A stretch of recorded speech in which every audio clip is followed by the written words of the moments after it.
All right, I'm good. All right, then. Everybody's present and accounted for. Let's get this going. So, where we last left off, the Alhoon working with you guys, who goes by Harvey, discovered that an item that was passed down through the generations by Aurelia's family had anti magic properties. And as such, if you're going to do something about Lily's friend, you would help to have some sort of a cage or structure built out of the stuff, because Harvey just isn't powerful enough to create anti magic with a spell.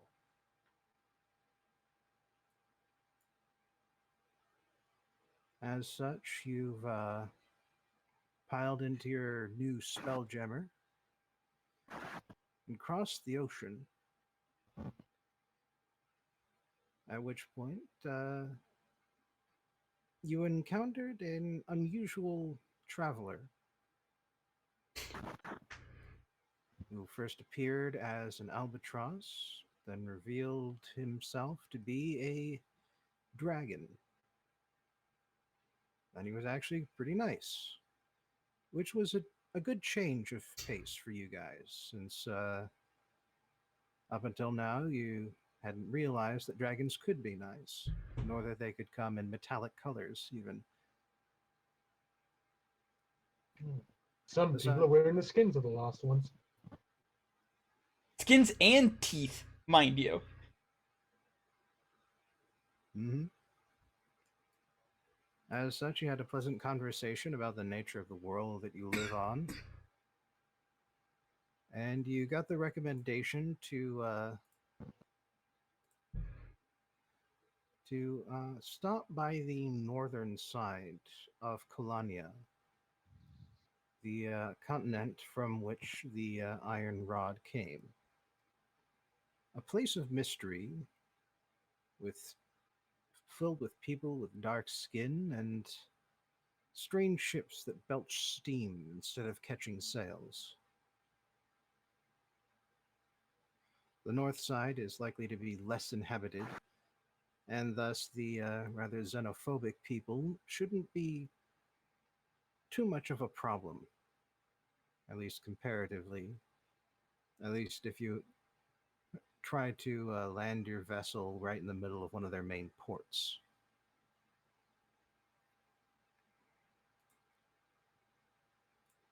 Mhm. Also, something else the dragon mentioned was that your pseudo dragon was ready to mate. Yes. And seemed to be hoping that one of you guys would get on that for him. Gotta help our little buddy get laid. Somebody here is going to be a wingman to something with literal wings. Well, you didn't actually have to say that. I know you thought it, but then you Yeah. could have just not proceeded to then not say it. Just Have you not FYI. met me?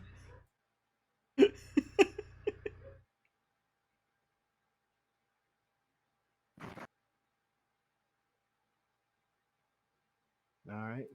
Well, the last word about that was that, well, there is a diviner on board, and uh, scrying might work.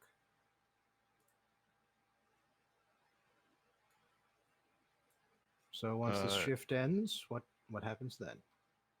yeah. I go ask. Uh, what's his name? Lorem. Jux Lorem. Lorum. I'll go ask Lorem if he can help me with that.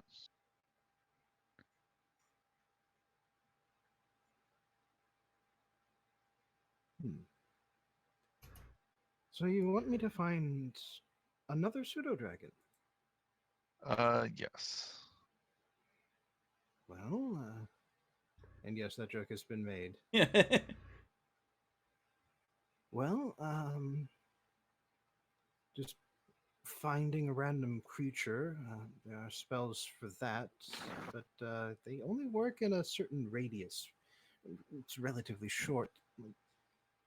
It wouldn't reach all the way to the ocean below us right now.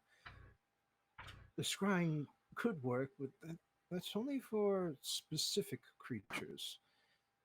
I suppose I could attempt to find a specific pseudo dragon, but um, the likelihood of success is not terribly high. Right.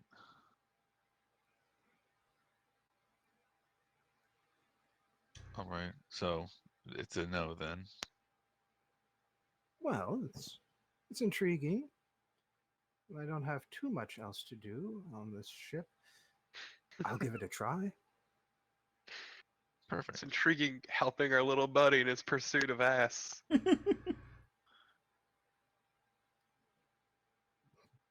Well, I don't believe that there's been any sort of recorded observation of pseudo dragon mating or Oh mating my rituals. God, Lorem, please. Disgust me. It would be a fascinating treatise to write.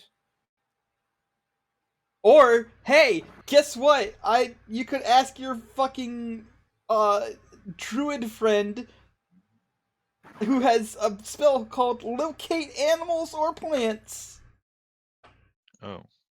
Okay. Well, you didn't tell me about Well, that. that's because I literally just learned about it. Okay. Well. Please, somebody who doesn't want to watch animal fucking. Let's see here. Describe a name or a specific kind of beast or plant.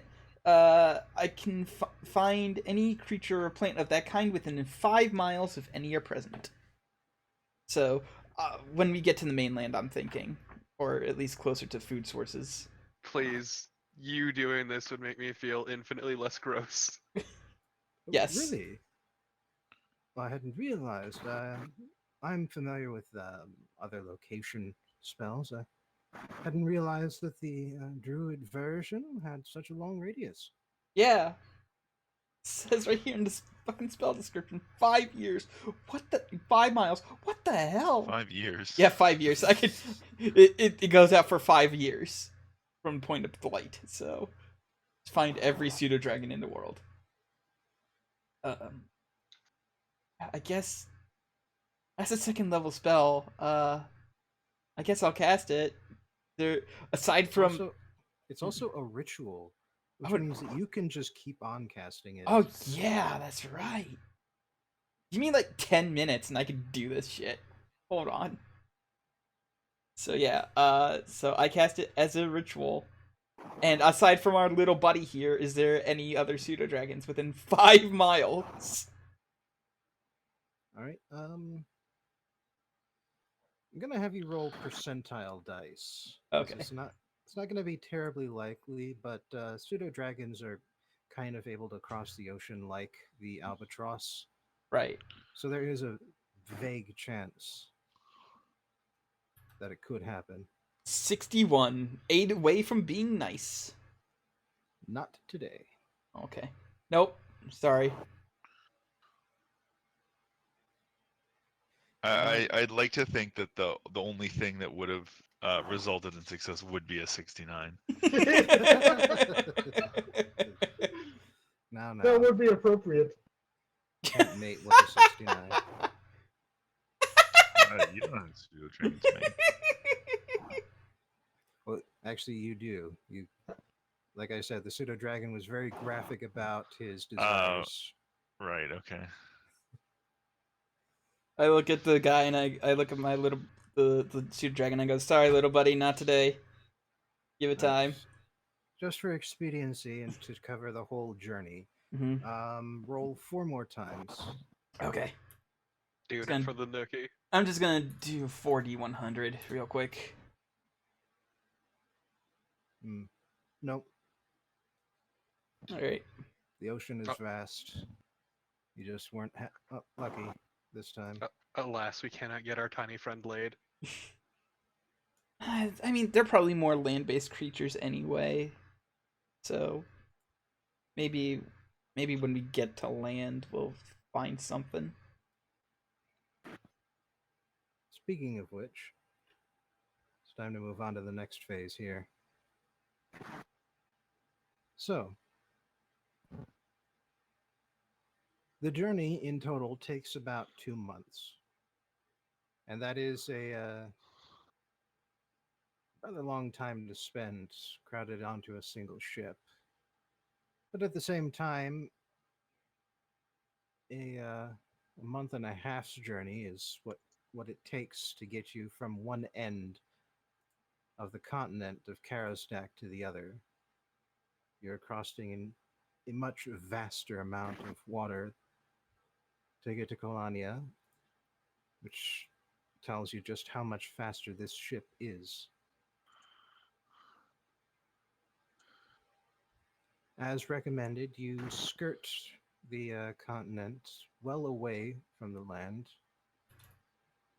Magus Lorum assures you that you are right along the correct path the entire way, but on some days at least, you have your doubts. There's really nothing to see aside from the ocean beneath you.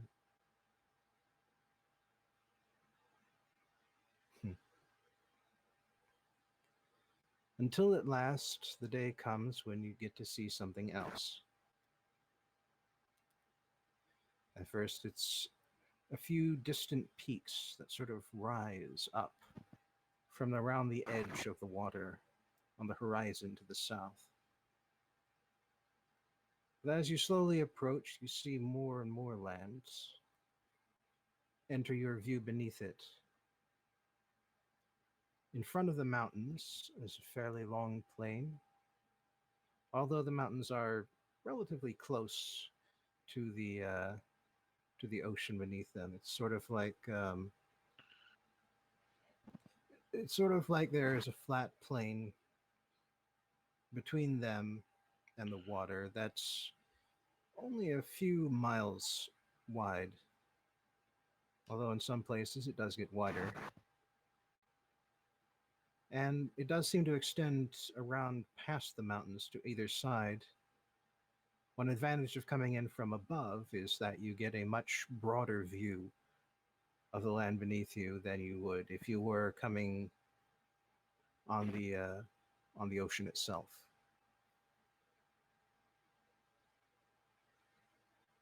And as you get this close, Harvey approaches you guys and says, "All right, so that dragon said that we would have to avoid people if at all possible, but I don't think that's going to be possible. I mean, unless you guys brought along pickaxes and a foundry in order to make your own goddamn steel. I think we're going to have to buy it from someone down there." I pat my pockets and I'm like, forgot my foundry at home. That's what I thought. I will say that I've got a spell that might be able to help. It's called Seeming. It has the ability to make an entire group of people look like other people. Like alter self, but for an entire group and for 8 hours. Oh, But there are a few problems with it. I've had that too. First of all, the fact is that it only covers visual differences. So it wouldn't change our actions or our accents. Right.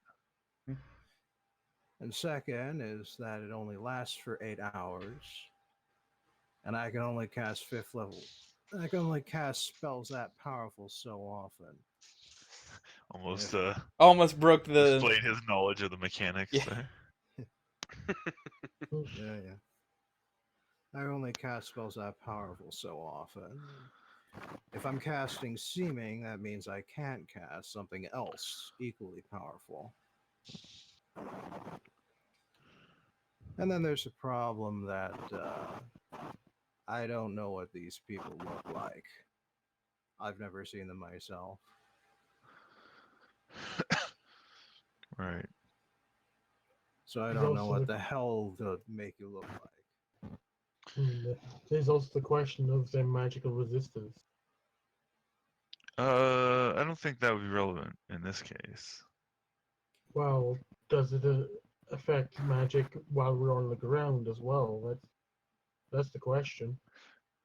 That Well, is I mean, I think the that is a question, actually. We don't know how it works down there.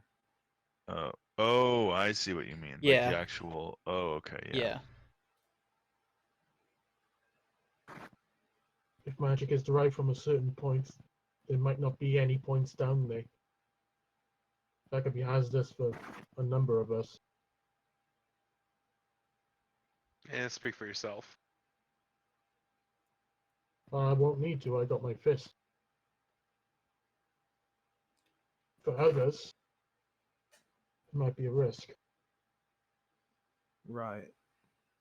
So if you ask me, our appearances is something that we're just going to have to rip the bandage off right away, if you get my meaning.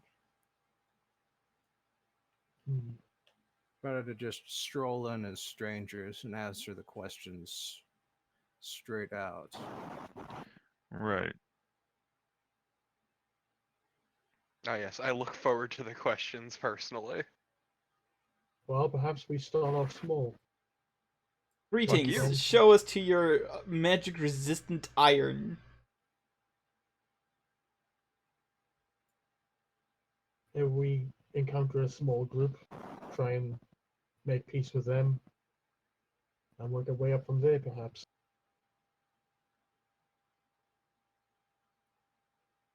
It is time consuming, but it would avoid conflict if we do it right.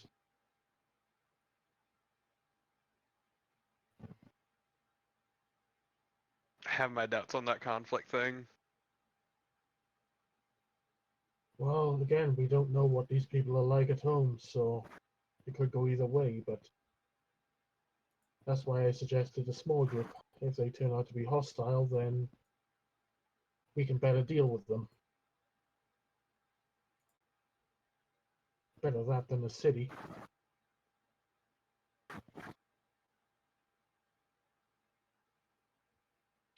Right. Yeah, I mean, I agree that it's better to just speak to them right out and try to Yeah. figure something out. Honesty is the best policy, unless you're trying to swindle somebody out of something. In which case, lying is the best policy. It's very effective, personally. All right, then. If that's the case, then if the dragon was right, this entire side of the continent is sparsely populated. We could probably find a fishing village or something around here. Someplace small. Hell, they might even just have all the iron we need.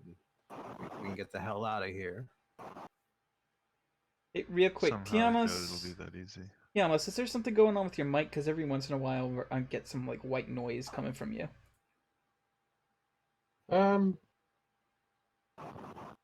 Nothing I'm aware of. Yeah, there's like these weird bursts of white noise. It's more like background noise, but yeah. Yeah, Might be a fan I got going because it's warm as hell in here. it might be. It's fine. It's not like deafening or anything. I was just wondering.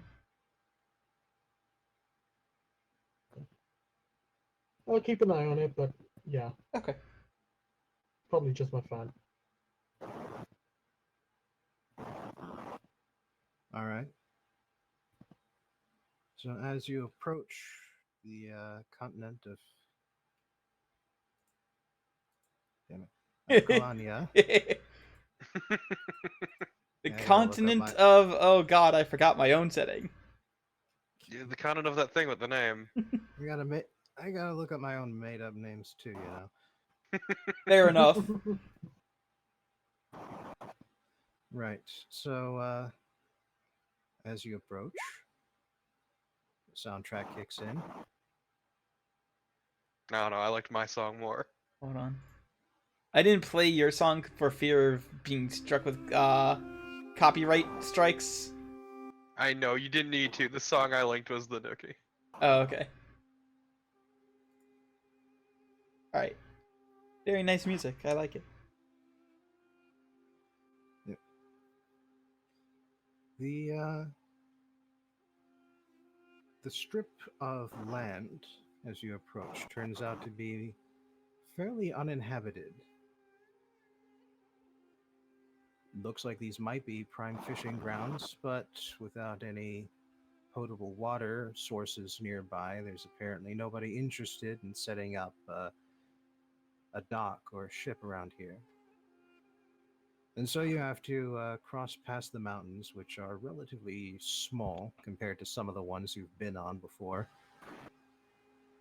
And on the other side of it, you see before you, stretching up to the horizon and beyond, a vast plain, a desert. Much like the deserts you've been on before, but this time you have a bird's eye view of the place. It's not completely dead, of course. Most deserts aren't. As such, there's a lot of scrub, a lot of withered but somehow struggling on trees, lumps of green that aren't very identifiable from your current height. But luckily, you don't have to go too far inland before you find some sign of civilization. And as you approach, I will roll a d24 to see what time it is.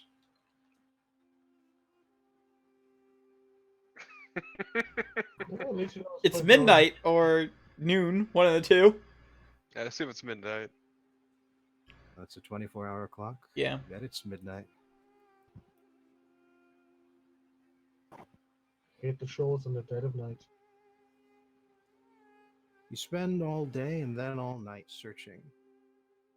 Fortunately, it's a desert, and as such, the skies are fairly clear.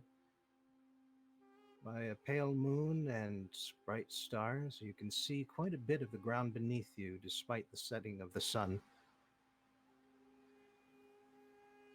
However, it's hard to make out details because a mist rises up from the ground and covers a large part of the landscape. However, this does make it a bit easier because the glow of a lamp is much more visible when it fractures off of the suspended water in the air. And as the glow appears actually closer than the horizon than you would have expected. It's practically beneath you when it happens, when it comes on. As such, you're fairly certain that not only is that light signaling some sort of civilization, but it's also means that there is someone there right now. Hmm.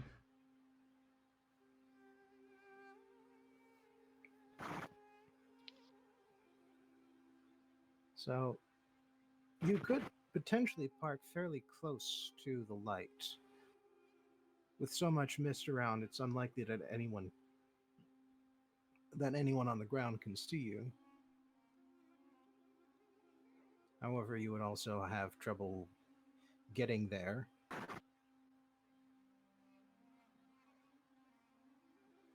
So, where do you want to land? I mean, we've crossed shitty deserts before. We can just park right here. Nobody will see us and just hoof it the rest of the way. Yeah. Yeah, it would be good to keep this vessel out of sight. So No, I'm sure the locals would love it. Mm-hmm. Love to tear it apart, yes, and then we'd have no way home.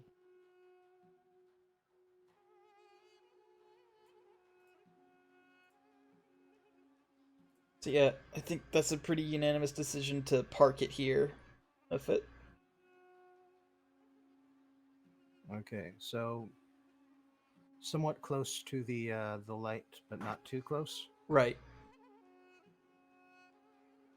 All Enough right. to be assured that we won't be spotted. Well, Lorm brings the vessel down for a landing, with landing gear down and all that. And the landing is actually pretty quiet, all things considered, since the vessel runs on magic and the magic doesn't really make a noise. The only sound comes from the creaking of the woods and metal feet as they take the weight of the vessel on it. And as you prepare to disembark, Lorm comes up to you guys and says, if it's all the same to you guys, I'd like to stay here with the ship. You'll need someone to guard it, and I've been working on something, and I kind of need to be here to do it. That works. I mean, we do need a rear guard for this ship, so... Really, really Other than tempted. that, Out of character, I am really, really tempted to make the obvious joke here. Do it. Is it because they're black, Lorem? No. Oh. huh? I don't think Lorem has actually met them. No. Nope. But he's heard them to be described a lot. No. Torpo, you're the one who brought this up. You're the one who I'm not gonna released lie, I was like this. half paying attention, so I just said yes.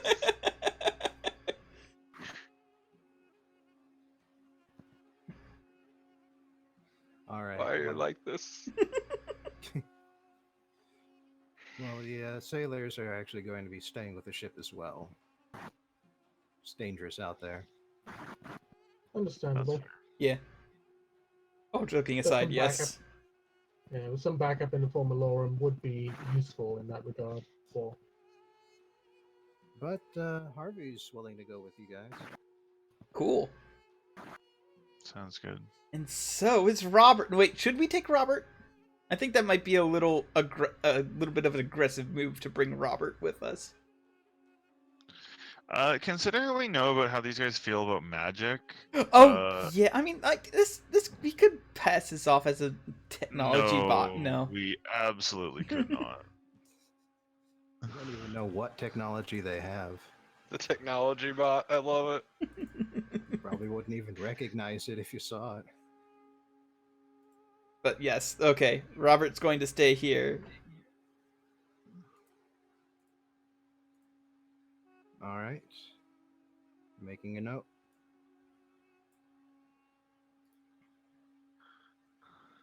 So,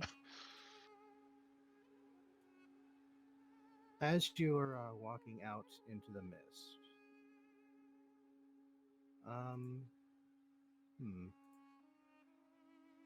I would like, first of all, for Grunash to make a perception check. And I would like someone, anyone really, to tell me how you find your way through the mist to the lights. Because now that you're on the ground, you can't see it from where you are.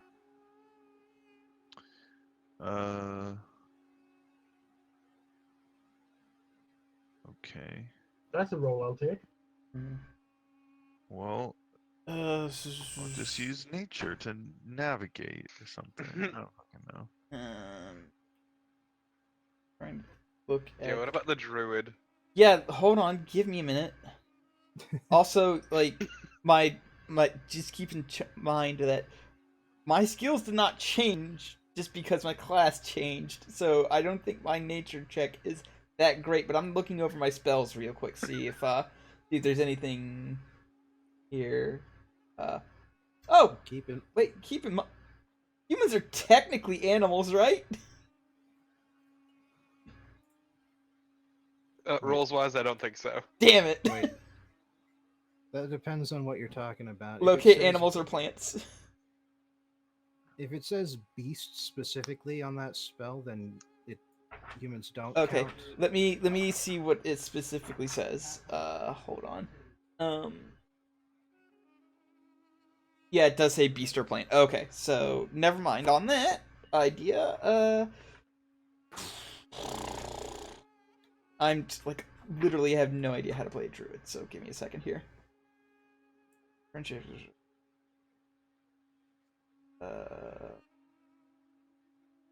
Well, actually, trying to get through trying to navigate when navigation is hard would actually be a survival roll. Well, I mean, I'm still not great at that either, but I'll give it a Oh, shot. right. Actually better at that. Survival is what I meant to do, not nature. I mean, I'll roll. Okay, yeah. I'll try Aurelia rolling is a city survival. girl. I actually get a +8 to my survival. But yeah, how about Grunash roll survival? Because like I'm terrible at survival. I I mean, never would have guessed. Not even once. I mean, did I use my 19 for that? No, that was a specific other thing I called out, Oh, it's and that I specific will nothing. explain after the survival check is rolled. Roll, Okay. fucker. Well, let's hope it's a good roll as well. Yeah. That's exactly the same. Okay, sure. All right. Well, luckily, Grenache is particularly used to living out in the sticks and finding his way through mist, fog, night, all sorts of other navigational issues. So, going through this is nothing new for him, and it's especially nice for him because he's got a point to walk towards that he got to see on the way down. So by his standards, he's actually pretty set up. However, Grenache, there's something off about this fog. You're not sure what it is exactly, but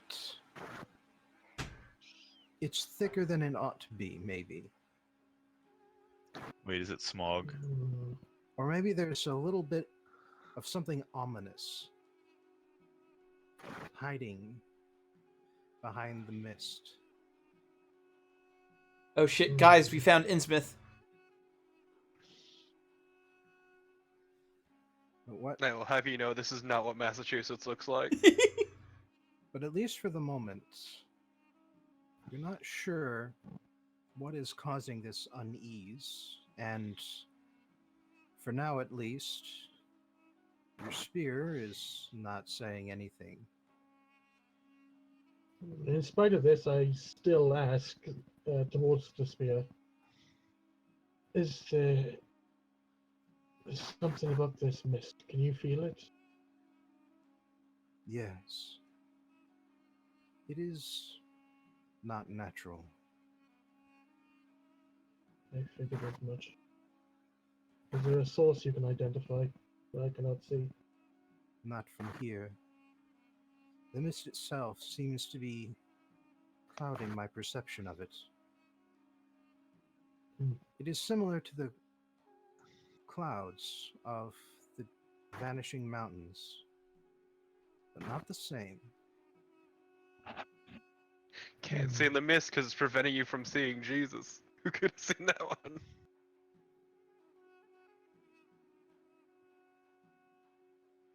As a precautionary measure, I activate my holy symbol and use it to blow to conjure a southern wind.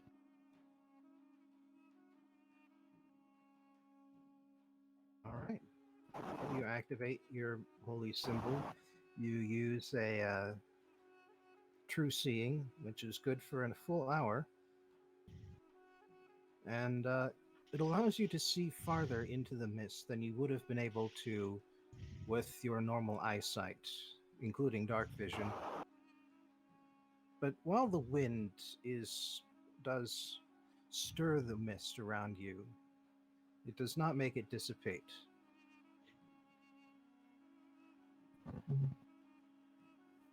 Yeah, with that, I take another look around as I'm heading towards my waypoint, effectively.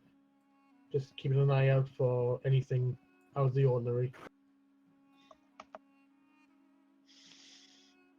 All right.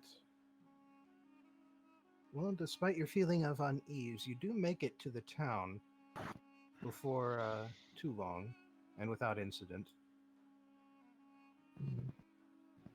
You know that you've hit the town first because you've come across a beaten dirt road, and after following that for a ways, the glow of the lantern appears in the distance, and finally you come into what must be a town. But it's not quite like any town you've ever been to before. Like, you've been through a lot of small villages, hovels, and small towns before, but everything is made out of wood. But not just wood, but wooden planks that are evenly cut, perfectly planed, and set up right next to each other, to the point where you might have trouble getting a piece of parchment between the boards. I mean, you have seen some houses set up like that, but never in a village. Getting that kind of expertise out to such a small location is impossible. They would demand far too much money than what the town elders could afford. But here you are in a town, and everything is like that. Oh my god, they've invented communism. No, no, I was thinking something far worse. We found where all the rich people vacation. In a shitty village? Shitty village in the desert. Listen, it wasn't a perfect theory. It wasn't even a good one. It was mostly a joke, honestly. Or perhaps they've found a means of improving the carpentry here, perhaps. No, that's ridiculous. That's too silly. Who would have even thought to like improve things when magic exists?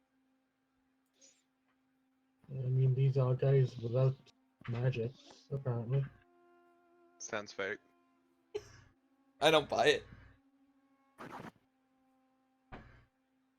As you're talking and walking into town and approaching the sole lamp that is hanging above one of the smaller buildings towards the center of town, you hear a door open.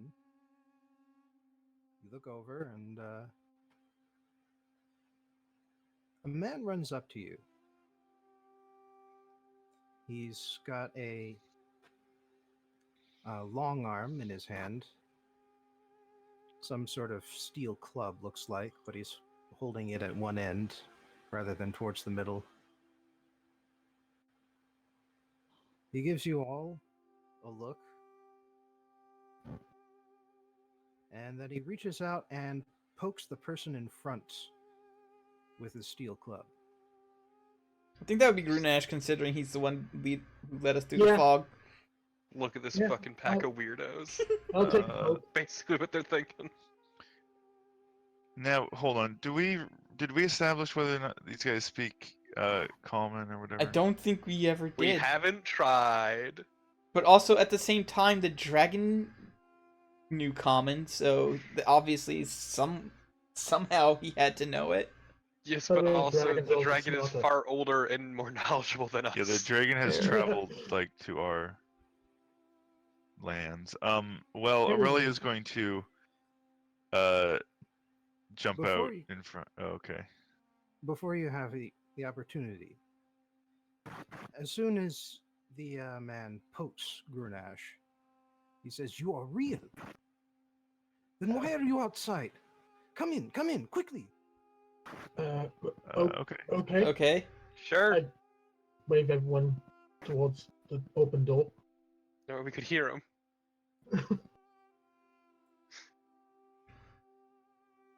All right. He grabs you all and pulls you into the building from which he emerged. And you see that while the building structure may be different, while the customs are definitely different, a tavern is recognizable no matter where you go in the world. Nice. Good to know. Time to buy some shitty wine. There are tables, there are stools, there are chairs that are set up on the tables, and there's a bar along one wall. Although unusually for a bar, it's got a large collection of liquors spread out on the wall behind it, and a fairly large mirror, or what used to be a mirror. Looks like it's been shattered. The first thing I'd probably look for is other people in the bar, if there's anyone else around, No and one what their else. impressions are. No one else is in the bar, but there is a staircase in the back that goes up to presumably the second floor. And presumably resting rooms. Well, you haven't had a very good look around just yet. Just guesswork. All right. So I guess I sit.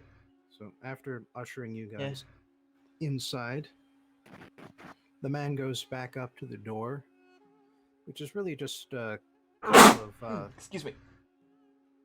really just a couple of those or what the hell do you call them? You know, the saloon doors that just sort of Oh yeah. swing both ways. Yeah. And actually, yeah, that's kind of remarkable in itself. You've never seen double jointed hinges before. I poke at them a little bit. But you're gonna have Hit to my reach head around on this. You're gonna have to reach around this guy to do that because he is standing right there, holding onto the door tightly, holding his club in the other hand. Oh, okay. Never mind then. I will not do that because Why would they make them this height? I don't Who want would to do this? I don't want to mess with this guy. Or get your Um, finger caught. Yeah, Aurelia wants to talk to him, so Well, after a moment, he relaxes, not completely, but enough to turn around away from the door and gesture over to one of the tables and start pulling some of the chairs off of it to give you a place to sit. thank you. Thanks. So what's happening here? You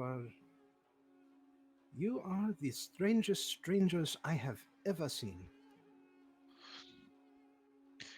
Sorry, quick question, Bobin. Does he look like the people that Aurelia has seen before from the ship? Like Yes. any noticeable physical differences? Okay. Well, just the sort that you would see in like two people who came from the same part of Right. Okar. Yeah, that's what I was more trying to figure out, Yeah. like, oh, Is he a are there native? He is unmistakably one of the people who send the dark ships right? Okay, to Vienna. sounds good. So if I So may, when he says that, I go, really, I can make it a little bit weirder. I say as I reach up for my hood to pull it back, and I show him the halo. I feel like that's Does still that less mean weird anything to than this him? squat green lady standing in front of him. Well, wait, we don't know that they don't have goblins here. Yeah. Except the dragon said there weren't other races. Oh, he did? I Yeah, missed that. I think he did. Yeah. There are only humans here. Yeah. Oh, okay. Interesting. Okay, yeah. Well, then we all probably look at least a little weird. Like a pack of idiots, yeah. Dude, I looked the most human until I showed him. Oh, there's a ring of light above my head. That's just part of my Solid. body. Yeah, yeah. We. Oh shit, the circus is in town.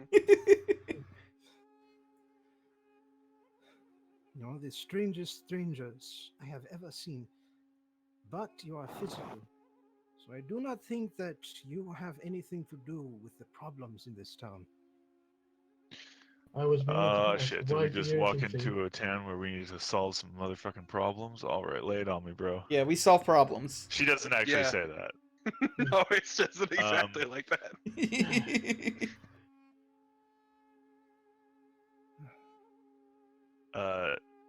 All right. So really says, please, well, perhaps first we should introduce ourselves. Are we just like magnets for weird shit? I Seems like it, You yeah. get used to it. we just are weird shit. Like, Oh, yeah, okay. First off, Um, that's fucked up and racist. yes, no, Aurelia introduces herself, gives her title, which will be meaningless to him, obviously.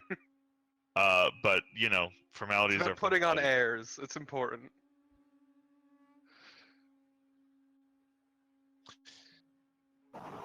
I'm like,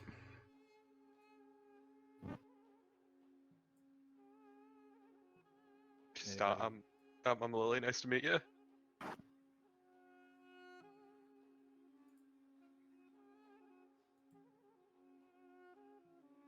What about you? Grenache. and our silent friend here is Grenache. Well, I'm trying not to be silent, but everyone's talking over me. Weren't You weren't saying anything, though. I've already said twice already. Oh. Just asking, Then you weren't what's with the broadcasting. urgency? You weren't Yeah, broadcasting when we No, we when didn't that hear you happened say because that. none of us heard you. Sorry. I was just asking, why the urgency? It is the mist. Oh, I am Hoka. If you are wondering, Grenache. but it is the mist. Whoever goes outside while it is mist, and it seems to come every night these days. If anybody is trapped outside, when the next time we find them, they are dead. Huh. The bodies drained dry of blood. Vampire problems. I feel bad for you, Yeah, son. yeah, let's let me roll, I guess that's religion to know what the fuck undead things are, right? Actually, you don't really have to, Oh, okay. because at this point,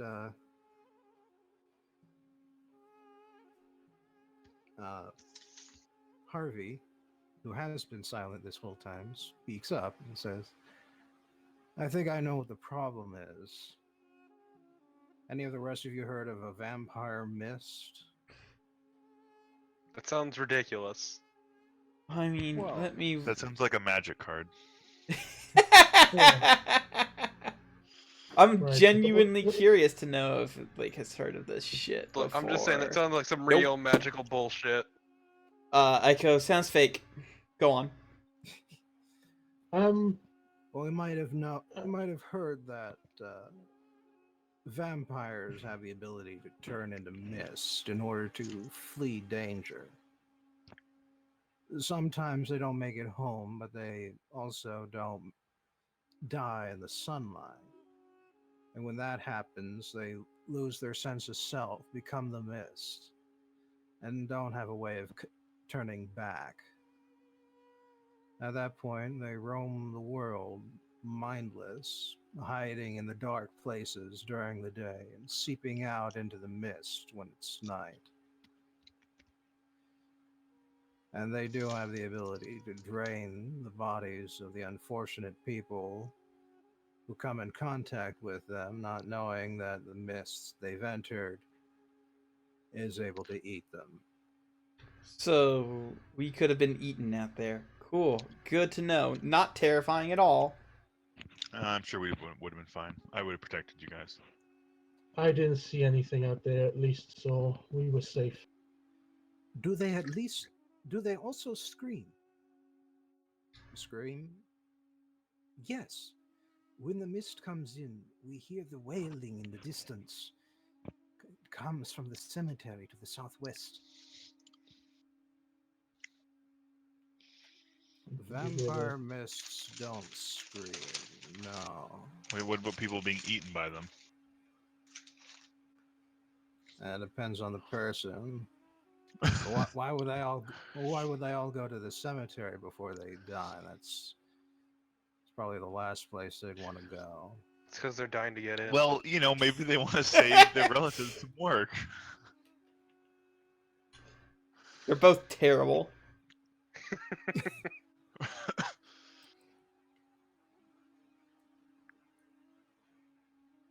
That said, Screaming Mist sounds pretty cool. Until it eats you, and then it's a lot less cool. Okay, but it won't eat me, and that's what matters. Yeah, I wouldn't be too sure of that. I don't even taste that good. Well, this clue is a little more vague, so I will have everybody with a good religion check roll it. What if we have a bad religion check? Can I still roll it? Including Harvey this time. No fucking clue. Believe it or not, my religion's actually +4. That's because Should your I roll it? intelligence is +4, you fuckwad. Smart as hell. Should I roll mine again then, or Yes, this is for a different creature. okay? Super smart. Religion.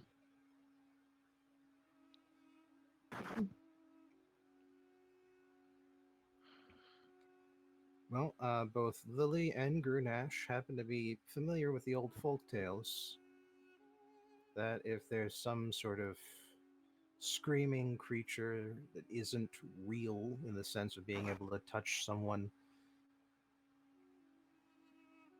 it's probably a banshee. Shit. Why do I get the feeling I know why you said shit? Why did she say shit? Why are you groaning? What's going on? There are these creatures. They're known as banshees. If the old folk tales are true, then they are very dangerous, and without magic, at least, we would have difficulty dealing with them. They scream real good. And these people don't have any magic. But wait, banshees are dead elves. Like, there's Wait, no really? getting around that. I've been to multiple worlds, and wherever I go, a banshee is a dead elf.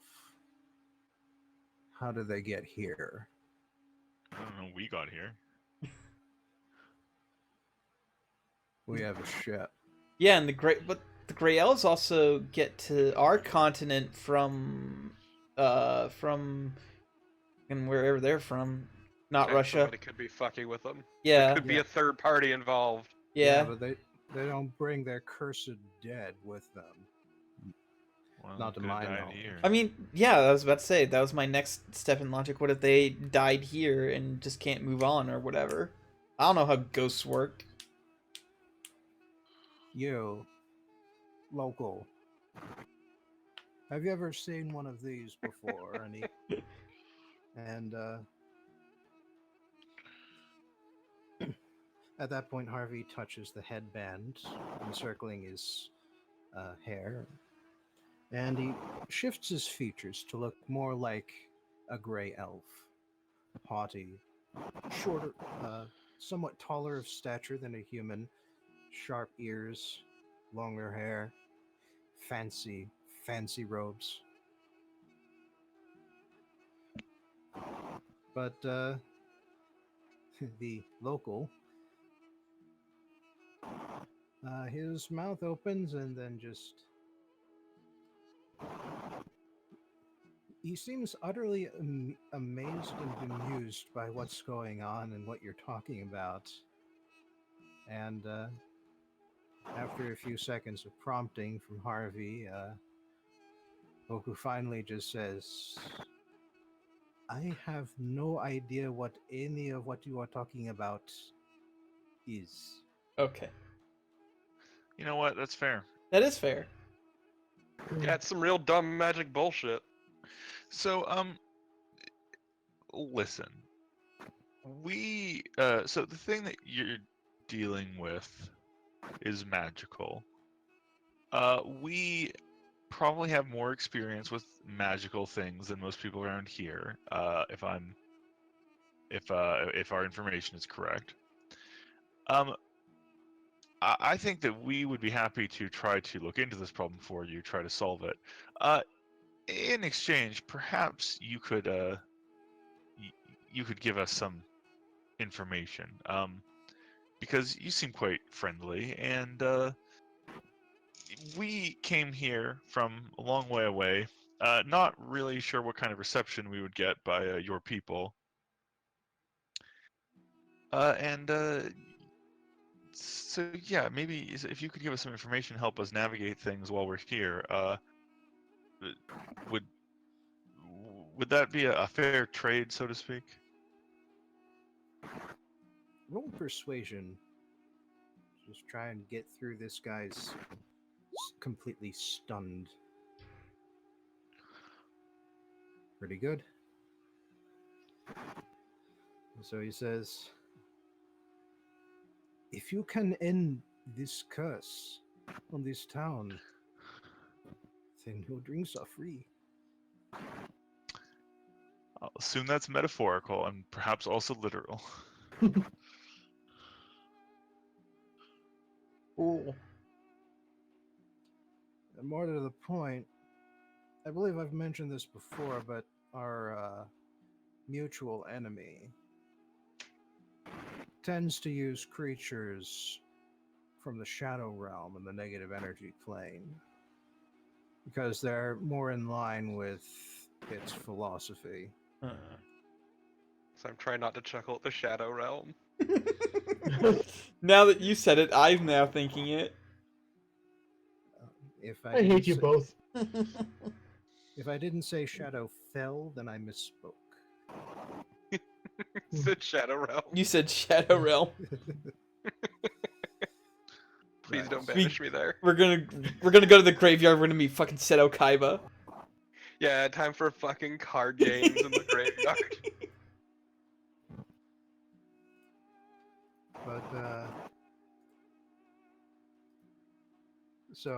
well, Harvey continues saying, our mutual enemy likes to use undead creatures from the lower planes and creatures from the negative energy plane for more in line with its philosophy. So it's easier for it to get recruits from there. If there are banshees here, it might be part of its attempts to expand across this planet. As Getting such, rid of these here now would be a benefit to all of us. it might be in our best interest to look into this thoroughly. Make sure that whatever's causing this goes away for good. Then I would consider that settled. Question is, do we move in the day or in the night? Well, obviously not the night if we're gonna get our fucking blood drained by Banshee. Could we find them in the day? That's the question. We won't find them in the day. They'll have hiding spots that are close to impossible for the living to reach. As it is, this might be a part of something bigger.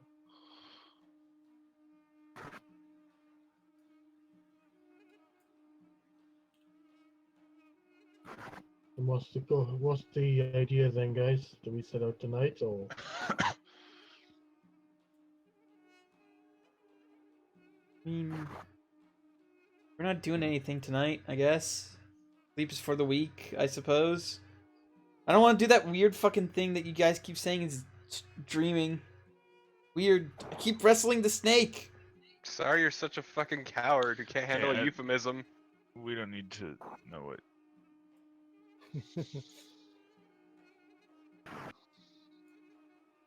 Just know we will support you no matter what. Like, just give him a reassuring pat on the back. It's like, well, I mean, considering my current state, you're probably gonna have to back me up a lot more than normal. Oh no, I meant about the dream. A Oh. very obvious euphemism. What? Like, come on, snake wrestling, really? No. Okay. Oh. No. You guys have to deal with. No, that was that in kind of character. I knew immediately what Torpo was talking about out of character. Sure. No, I Yeah, didn't. Grenache is just like, I want no part of this. Oh, Get come it on. going. Like, Kalon wouldn't know a dirty joke right away. Come on. Right. Well, if you do want to deal with the undead, it's probably going to have to do so. Yeah, spoken like two people familiar with the Shadow Realm. Probably going to have to do so at night when they're active, because otherwise you won't find them. Yeah, I mean, let's just go tonight.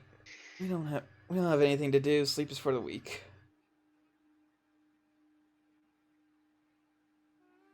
All right. Can't wait to stab a banshee. There we are. Okay.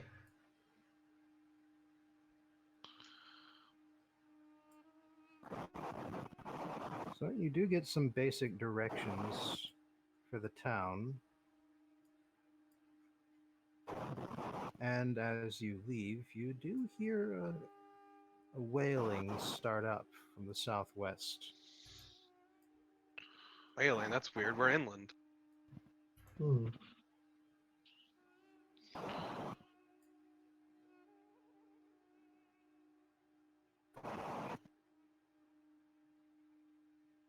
I mean, no time like the present, I suppose. Let's go to this fucking cemetery. I hate this. I hate over here. This kerning Yeah, is let's go for terrible. This angers me. It offends me.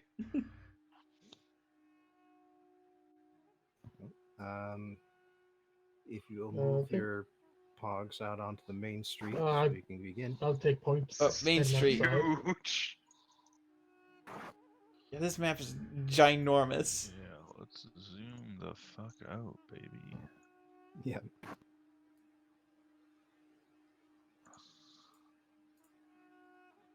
My God, this street is massive.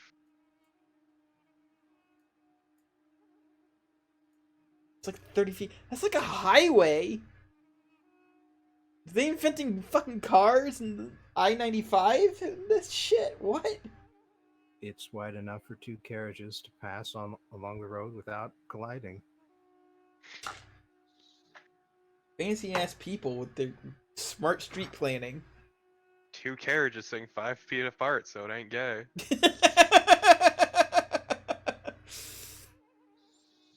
All right. Well, like I said, the wailing has begun, so everybody roll initiative. Woo! Oh no! Whoops. What? Not paying attention. What? Oh my god. Oh my god. Can we get a combo? Can we get a Please combo? salvage this. I was You know what? The worst thing was I was going to say, haha, looks like I'm not going last, but then that happened. So you're dumbass. No, I originally was thinking it was Visk's roll, and then I saw Torpo's roll, I was like, oh no. Who did I? That's supposed to be year 7. As it is, it's just a triple combo. And the Alhoon gets a +1. The entire party, except for Gunash, is like, what's the screaming for? What? This is uncanny.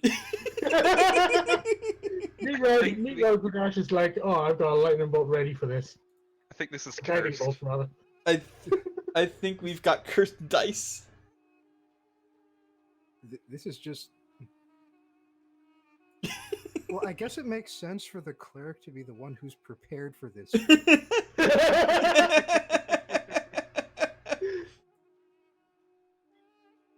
But speaking of which, what do you do for your turn? I guess I can't see anything right now. Well, you have trouble. Actually, your true sight is still active, so you are able to see for 120 feet. 120, yeah. And that cuts through the mist. So actually, yeah, from where you're standing, you can see the base, at least, of the cemetery, which was described for you by by Hoku. Okay. Well, assuming I see nothing else, I just start making my way there. What's my movement again? 45. Okay. Your movement's 45 now? Yep. Fucking Christ, monks. Welcome. So that would put me about there.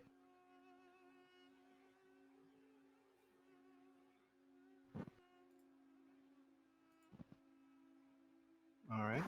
Do I still not see anything from there? Well, nothing aside from the mist. Okay, then I ready in action. The moment that I see movement, I'll fire off a guiding bolt. All right. Has the same range as my sight, so should be no issues there.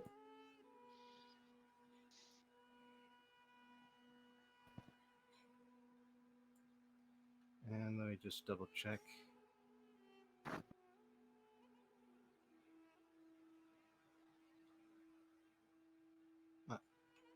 Yeah, that's in range too.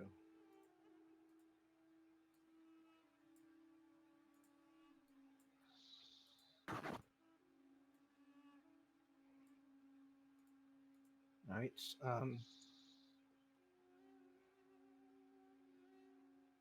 So you hear your spear temper whisper to you, "There, behind you."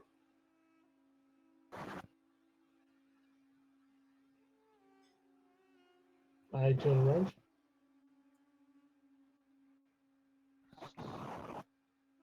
And yeah, from around that sort of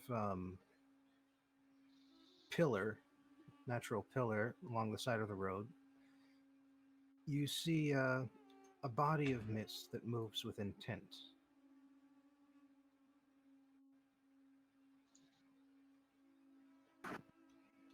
And it's in the middle of its movement when you get the chance to fire that guiding bolt. Alrighty. That'll hit. Please don't have just been like a little kid or hiding around or something. That would have been terrible. Just fucking murder a child. That would be kind of bullshit, honestly. Oh, Grenache, what the fuck? Grunach, I thought you were good, man. Oh, no, actually, you're neutral. Yeah, exactly. You gotta Killing break. children to preserve the balance. You gotta break a few. You gotta murder a few children if you want to make an omelet. Yeah, I actually shifted that.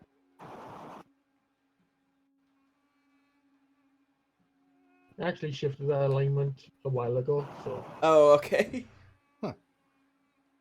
But yeah, I mean, temper wasn't going to point out a child for you to murder either way. So Yeah. It goes against the Temper's wishes, so. So the rest of you weren't able to see much, but now suddenly the The flaring light of the guiding bolt allows you to see a vaguely humanoid shape made out of the mist surrounding you. Also, for the record, that was radiant damage. Hmm. Oh shit! It's a That foglet. applies. It may just be important to note, by the way. Aurelia, you can see this thing, and if you attack now, you'll have advantage on hitting it. Oh, if I attack, okay. I'll be right back. I'm gonna go get more water, but my turn's not for a while anyway. Interesting. In that case, sure, Aurelia will just run up to it. Well, first of all, I should probably finish its movement. Oh, sorry, I didn't. I thought you were meant that it was my turn. No, I know that was a goof. I forgot that was Grenash's readied action. But as such, one advantage of long distances here is that it's only just able to reach Aurelia and make its attack. So make a Constitution saving throw, Aurelia. Sure. Constitution saving throw. Whoops. As this glowing piece of mist envelops you, you can feel the lifeblood draining out of your veins, even though you can feel no puncture wounds, no particular points from which the blood is flowing. Nevertheless, you do take. Let's see, that is. That's 3. Oh dear. 15 necrotic damage. Holy shit. Boy. And your hit point maximum is now minus 15 as well. Can I would like to use my cutting words on this, please. And it regains 10 hit points. So, I would like to use one of my bardic inspirations to do cutting words to reduce the damage. Oh, go ahead. Fuck. Okay. It still So gets 13. the 10 hit points back. That's fine. Oh no! Why is My it next eating one Aurelia? Also, okay. Yes. And make a note of your grand total hit point count, because you'll be able to get back up to that later. Yeah.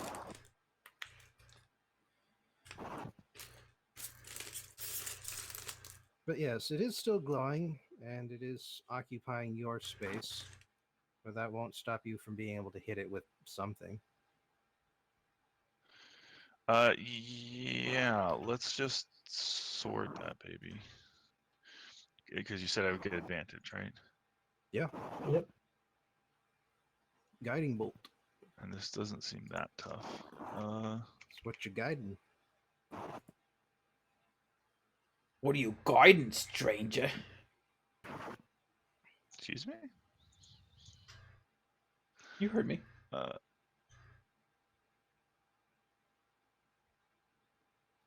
Oh wow! Only 8s. Pretty consistent and good enough. It's missed. It's not as easy to hit as, for instance, a slime or a zombie, but it's pretty easy to hit.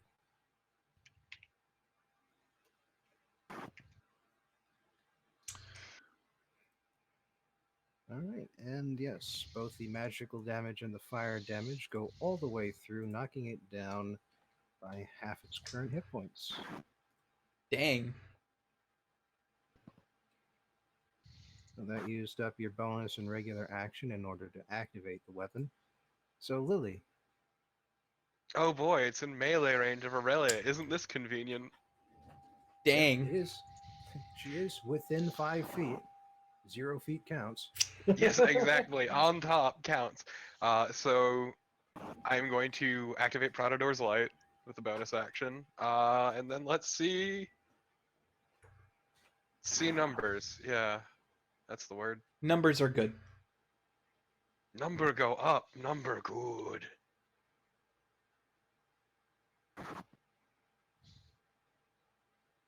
Oh, this is doubly good. Okay.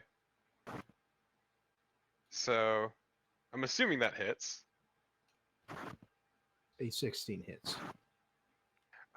So what did that be? That'd be a D10 plus a D8 because it's undead. Certainly is. Yeah. Plus 7 plus 66. I think I have hit. Jesus, Just- this is disgusting. What's wrong? Is something amiss? Do you have a problem? Yeah, it's 66. Okay. Yeah, I think. Okay. Wow, look at that dog shit roll. That's actually fairly average. Yeah, except for the first two. Not really. It's Oh, the pretty not. sneak attack is, but Well, whatever it is, it's good enough in this case. You wave your blade through the back of this thing's where the spine would have been, and as soon as you cut the top half from the lower half, both of them dissipate and It's also blend back into the mist around them. it's doubly good because that's all radiant. Which is why I was excited when you said undead, because finally I can show off the real ability of my weapon.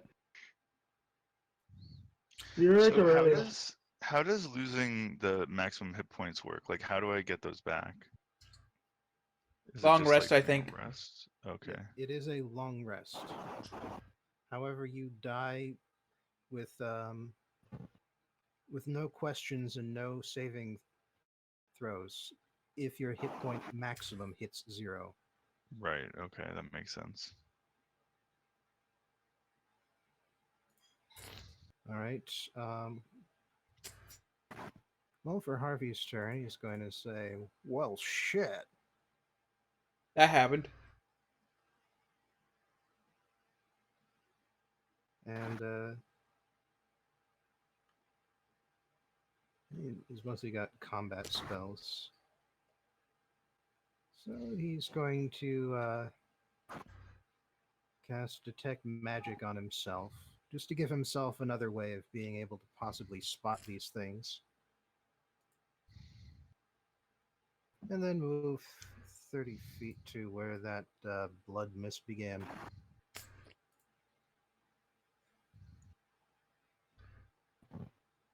Okay, so since I no longer have the belt of giant strength, I have a cantrip that every druid should be preparing. Shillelagh. Yep. So I cast Shillelagh on my club, and now I no longer have a -1 to hit, but now I have a +2, so I bumped that up by 3.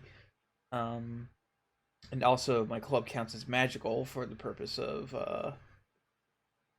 dealing damage and shit. And now let me find how far I can move. About there.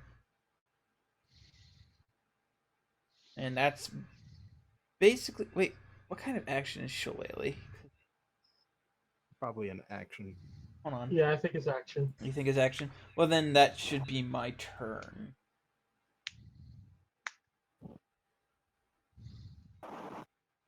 All right, Grenache.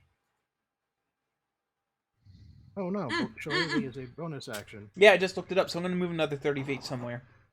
About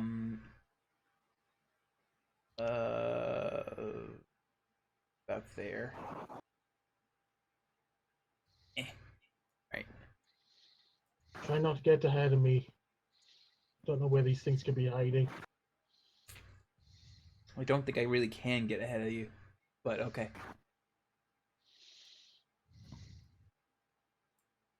Okay.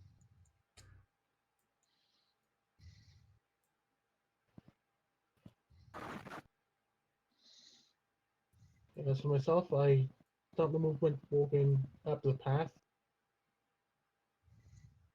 Again, keep my eyes open, keep it alert for anything. All right. Well, from your new location, you are able to see up to the top of the cemetery. Although you may notice that it's actually a very steep climb to get up there. I would have to, you would have to make actual climb checks unless you take the beaten path that curves up around this cone, Or unless you can fly. or Huh. unless you fly. But Hmm. just keep in mind that you'll need to make vertical movements as well. Also, my club's damage becomes a D8 apparently. So Let me tell you that's about my cool. sweet floaty boots. So if I decided to climb, that would be acrobatics. Athletics. Oh, it has to be athletics. Okay. Hmm.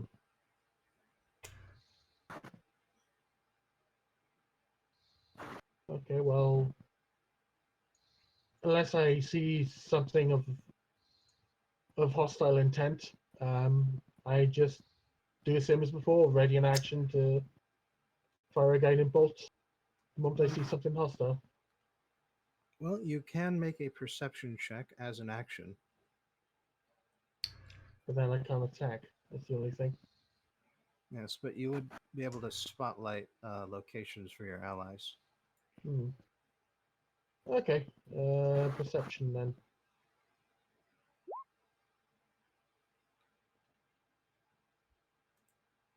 All right.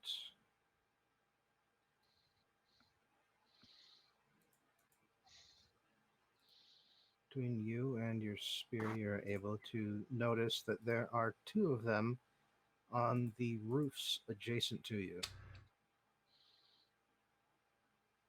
Yeah, I call out two on the rooftops.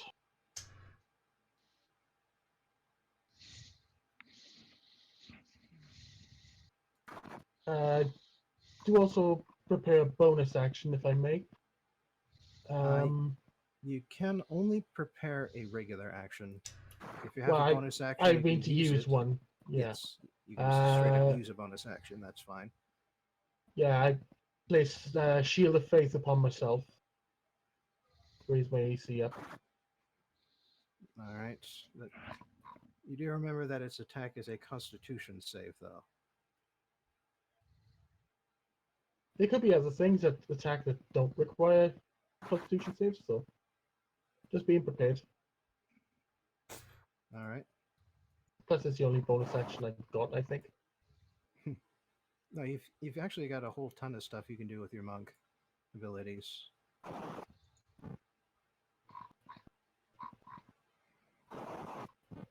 Like there's patient defense, step of the wind.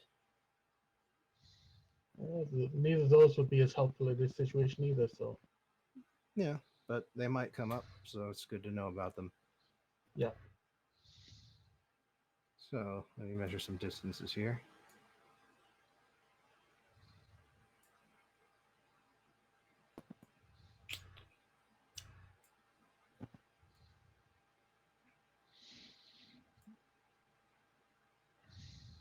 All right, you notice the bottom one just in time for it to flow down and then around you. So make that Constitution save. Okay. Oh, Oh dear. Hoofa doofa. Well, you got the good one. Hmm. So it takes 6 damage, permanent for the time being. Meanwhile, the other one gets about here and is still hovering above lake. And then a third one comes out of hiding and is impatiently waiting for the other one to get done with its meal. There. Ah. Aurelia. Yes. Um, Oh, I didn't move up at all. Probably should have done that. Well, you are currently surrounded by vampiric mist during your turn. That's fair. So let's see how far I can move. Like there.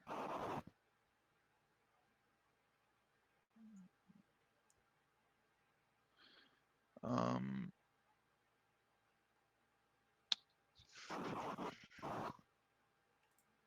these things don't seem that tough, so I don't feel like I want to waste too much good stuff on them.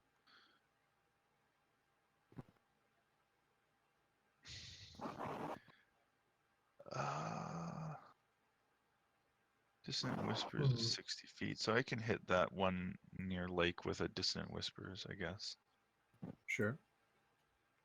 It's I'll just do a level 1. And that is wisdom save, right? Yes. DC 17.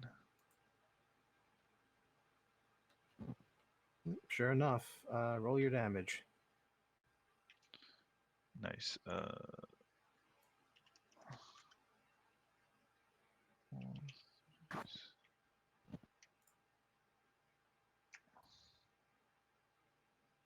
And it flees away from me. You bring the specters of the night to this specter of the night, and it causes it to run away from you. Yeah. It hears all kinds of disturbing things about rainbows and butterflies. All right. Unless you can always use your bonus action to inspire someone. Sure. I'll toss one of those on Those can be used for saving throws, for on instance. Grunash. Yeah. I'll give Grunash Bardic Inspiration since he's surrounded by them. Many thanks. Yeah, he is just within 60 feet, and I believe that's the range for Bardic Inspiration. Is it 60 feet? I thought it was just like anyone that can hear me.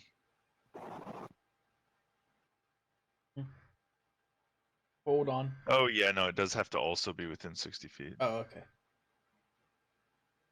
And Which there is you fine go. anyway. All right, and at your level, the die is a d10. Yep. That's So actually kind let's of works out. What's a good one for that? Quick question. Is this one at the same level as me? Same level? Yeah, in height. It's actually still about 5 feet off the ground. Okay. It was floating down towards lake.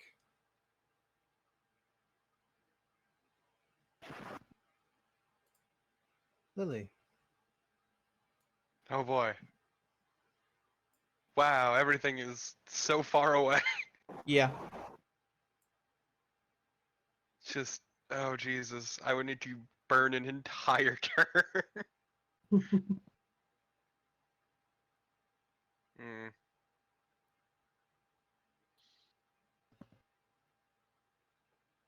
Okay, I'll just yeah,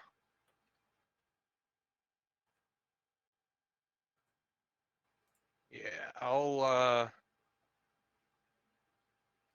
just use my main action, but not my main action, my movement and my bonus action to get over here. And I guess I'll use my main action to ready up an attack if anything gets too close.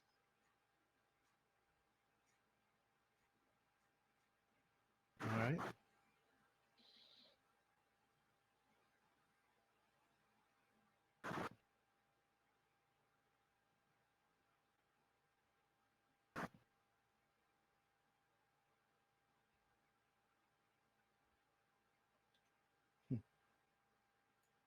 All right.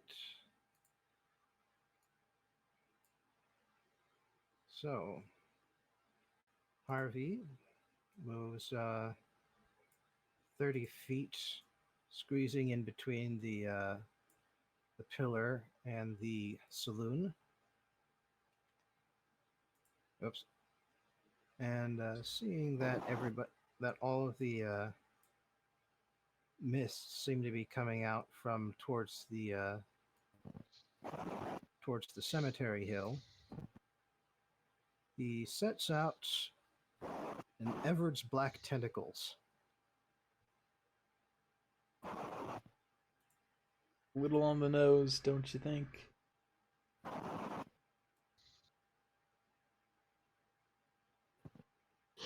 So a roughly 20-foot square just to the side of Grenache there fills up with bursts.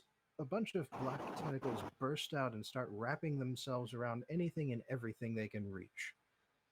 Being magical, they are able to touch even the vampiric mists. But they don't take their effect until it's the mist's turn. Man, that's gonna be something weird to look at. Yeah.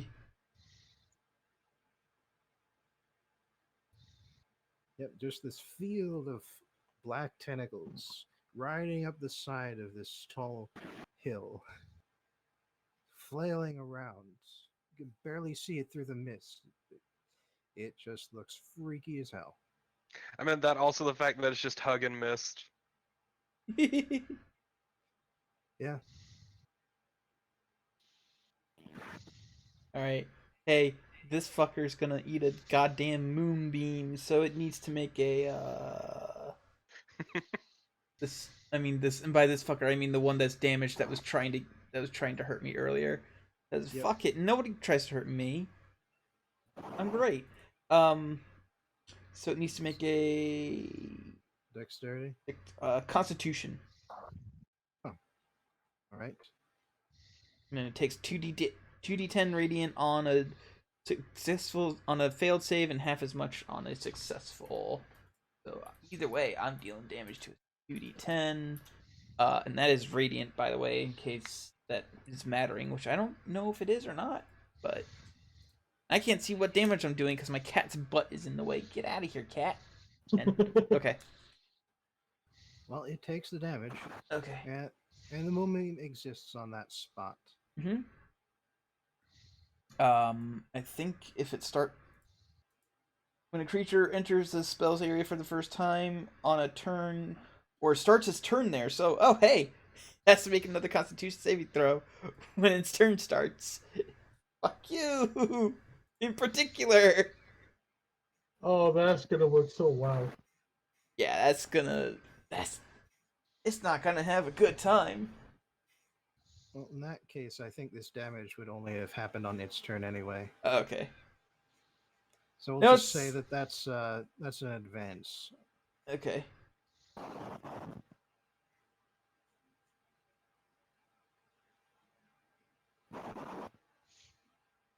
Yeah, that's an advance on its Okay. turns. Fair damage. enough. It's fair So, enough. Grenache, you are surrounded by your allies' spells.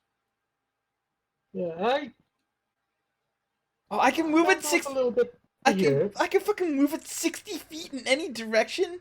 This thing's fucked. Guys, don't worry about that one. I got it. Don't worry, I'm not. I got another idea to go with. Alright, it says... Hang on, it says...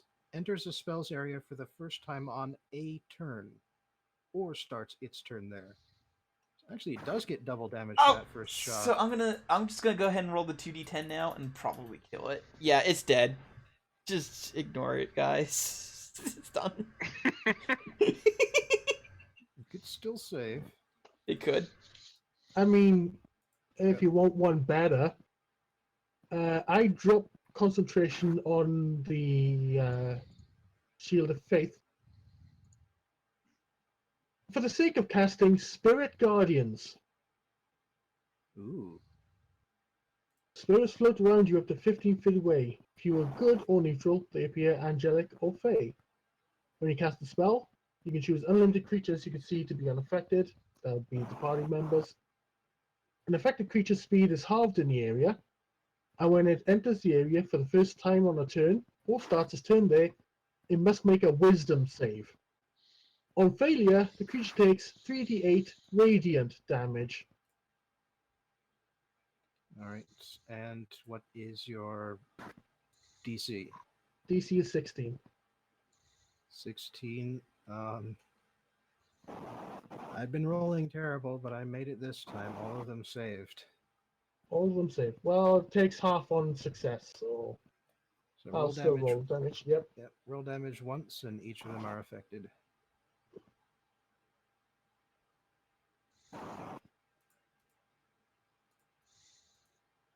All right. That's -5. Okay, 5. I think that one is dead, Bobbin, unless you have not unless you have applied the other damage to it. I have not. So Okay. dexterity or not, it's gone. And I get to roll Fuck again up. because it starts a turn there. Within 15 feet of me. All right, but I want to get Everett's black tentacles off at least once here. Okay. Gross. All right. Actually, it's also dexterity saves. Or it's instead. And versus the Alhoun's DC. Oh, it made it save.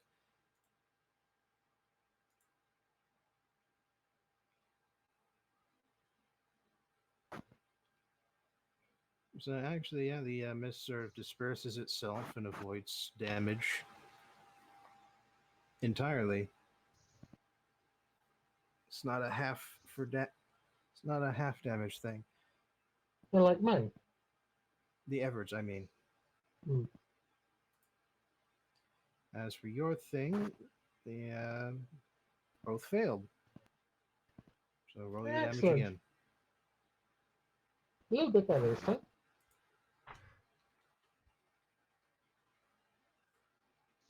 Ooh.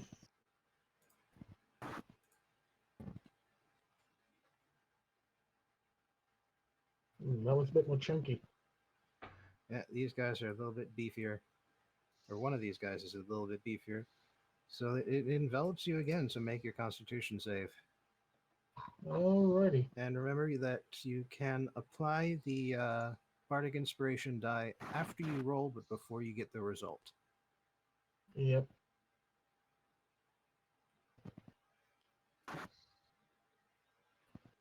Yeah, I'll probably use a die on that. I'm not comfortable with a 13. What was it again? D10. D8? No, D10. D10.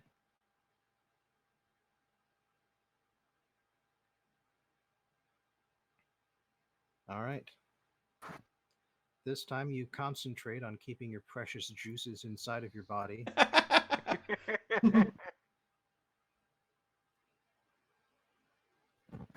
And however, the other one that was inside the black tentacles leaves it and uses a dash action to envelop No, Blake. get away from me. You smell like Can I feet. get attack of opportunity for that? Yes. Please punch it to death Okay. before It it drinks is- me. It is misty, but you do have the ability to hit it as it attempts to flee from you. I think that's what he Well, just does rolled. that work? This Yeah, that's a hit. kill it, kill Okay. it, kill it, kill it, kill it. They've all been hits.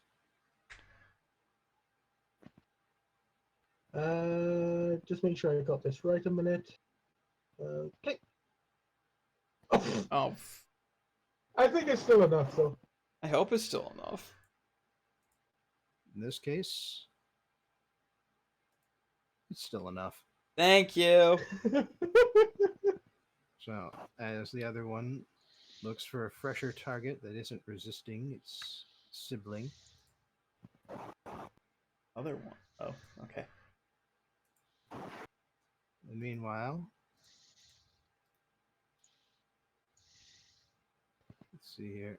Meanwhile, Nope. 2 more appear because this fight hasn't been hard enough. Oh, hey, I'm actually legitimately right.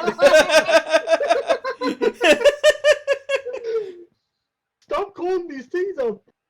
Sorry, jeez. Don't worry, one's gonna eat a fucking moonbeam. So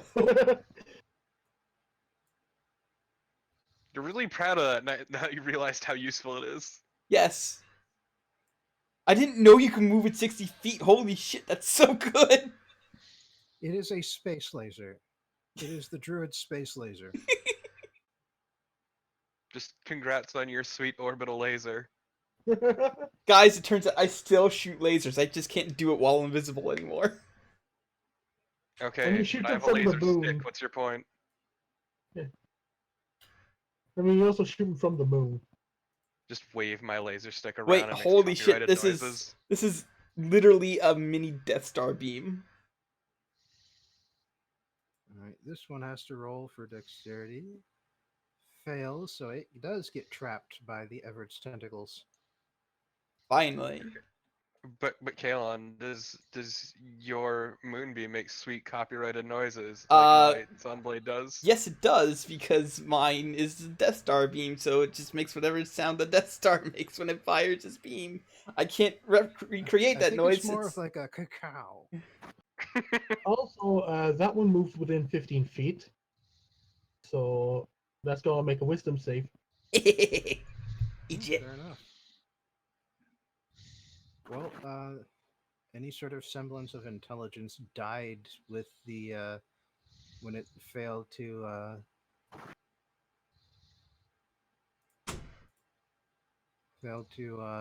reach its safe house in time. Yeah, I'm back to crappy rolls because damn. All right.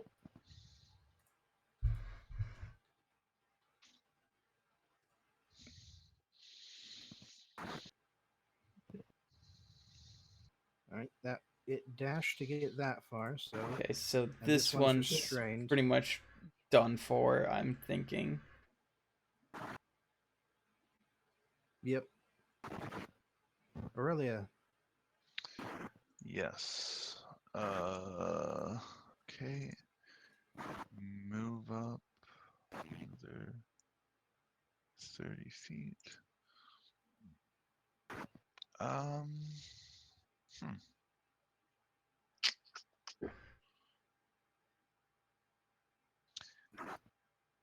I'll just dissonant whispers the one next to Grenache.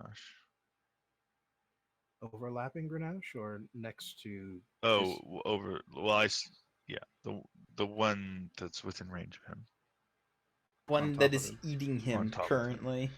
Yes. Okay. Well, this will make it stop. Yeah, So hopefully. But it fails. Then yes, it definitely does make it stop. okay, and it has to fucking run away. And unfortunately, I've already used my reaction, so. Yes, but here's the fun part. Away from Aurelia is into the tentacles. So let's see what happens here. Please no. All right, 11 plus 3 is 14 versus That's a enough of it. 16 save DC. So here comes the damage again. Here comes the tentacles.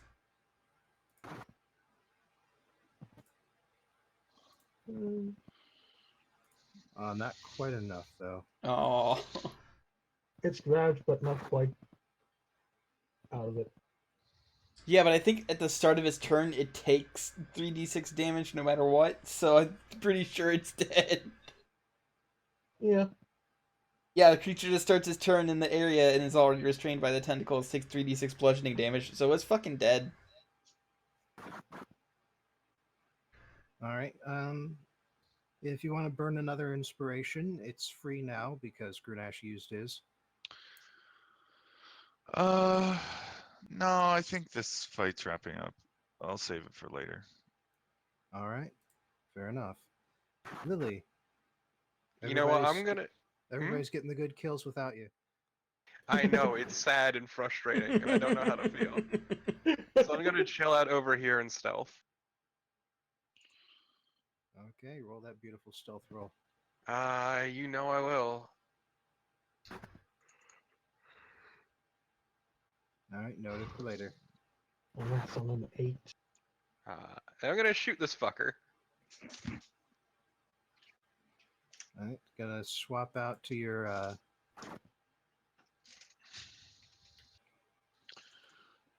My crossbow, sorry, yes. your crossbow. Sorry. And I will shoot with advantage. Because I doubt they're seeing through a fucking 21 as some idiot missed.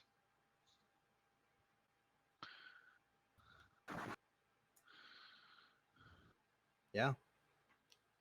Roll damage. Yep, but okay, let's see.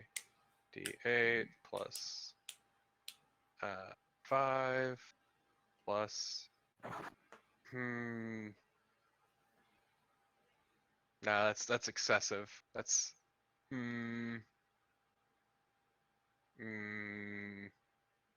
should I be excessive? No, these things don't have a lot of hit points. Yeah, I'll just do the 66 Plus the D8 from the crossbow. plus the 5 from the bonus. Wow, that was shit. Hmm. Yeah, that was pretty bad actually. Yeah. Holy hell. And it's only halved, I'm thinking, because it's a normal ass crossbow. These things are made out of mist, so you honestly, if you're gonna get angry, you should probably get angry at the actual banshee. Yeah, Yeah. that's what I was holding off. Alright. Harvey's turn. He's going to run from one bit of cover to the next. He might be an undead mind flayer wizard, but he's still a wizard. And he's also concentrating on the tentacles, so he's just going to fire off a quick magic missile at the exposed guy. That's 3d4 plus 3. Unmissable, undefendable, and not quite kill this guy too. That's okay. That's okay. I get to chalk up another kill. Speaking of which, Yep. Can you move the square to on top of this fucker? So I believe Moonbeam can only be moved in a straight line. wait, hold on. Let me take a look. Oh no, it does say move the beam 60 feet in any direction. Yeah, so I can curve it around and not hit Greenish. Oh, sure enough. So let me roll 2d10 and kill it. Even if it wasn't a straight line, you could have gone for that one instead and just Yeah, I finished that could. one off. Yeah, I could have. I guess what it said. Alright, what kind of saving throw is this? Constitution. Constitution versus your... My save DC for my druid. I think it's 14. I'm gonna double check on that. Yeah, it's 14. It succeeds. Only takes half damage. But that is radiant damage, so 17 radiant. Yeah, and that's probably enough. Yeah, and it only had 2 hit points. Yeah. So, like I said, I move it over there and kill it.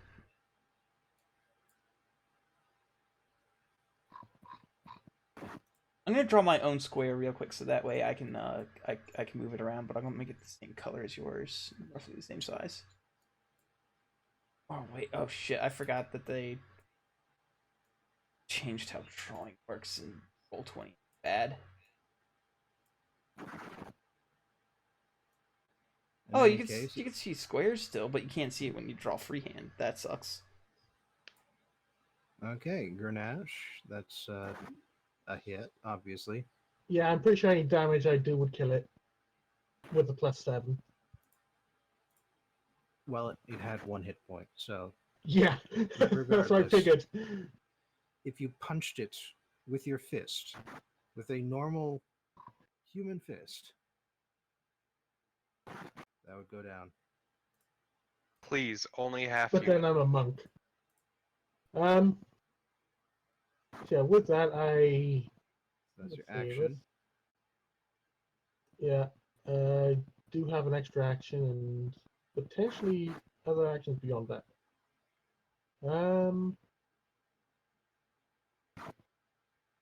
I would be moving around this, but I'd be just stopping here.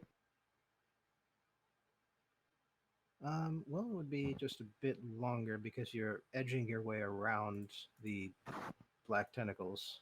So I So yeah, mean, 25 becomes 30 to hit here. yeah, and then like another 5 to get to that point, And then which I could do. you still got another 15 movement left as a monk. Yeah. But I ought not to do that. Actually, did I move myself out of? Yeah, I did. But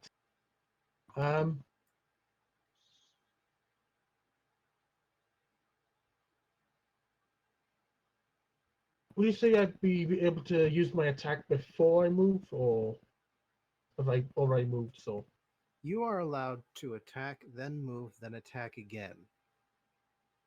but But I I don't mean, believe would you I are. be? I don't believe you are allowed to mix attack types between melee and energy bolts. If that's what you were wondering. Pretty sure I can.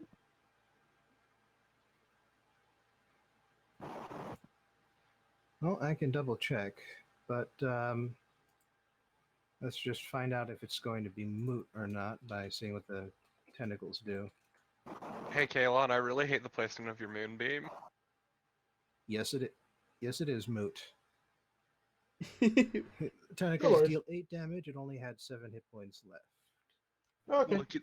Look at this because of your bullshit, Kalon.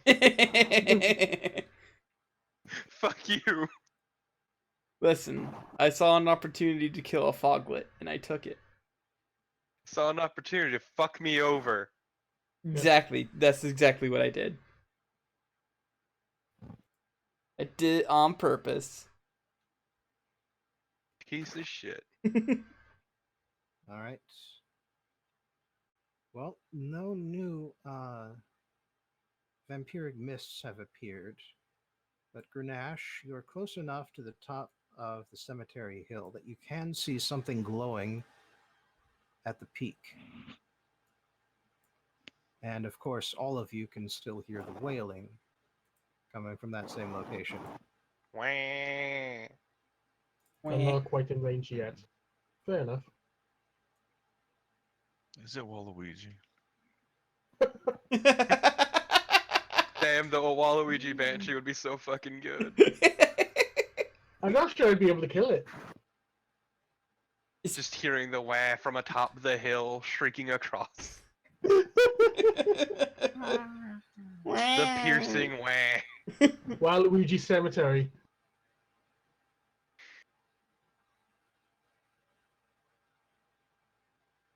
For some reason, it was behind Luigi's Mansion all along.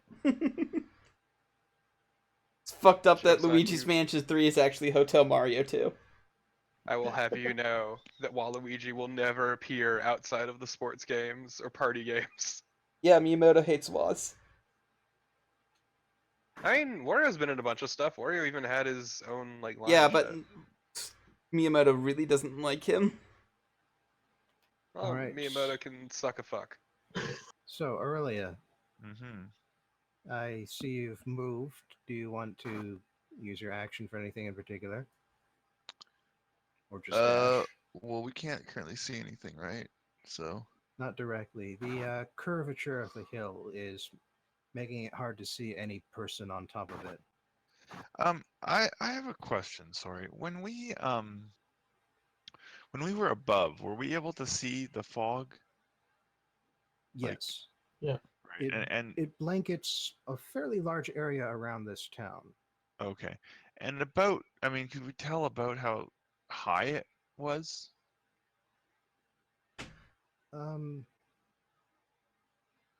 Well, not very.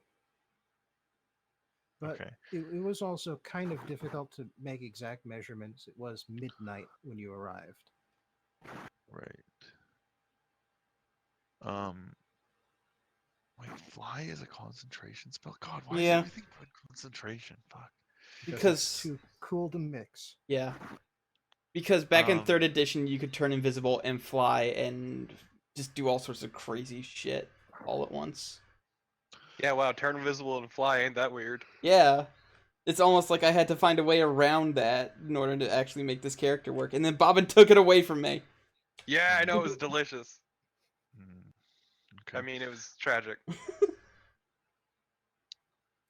Uh,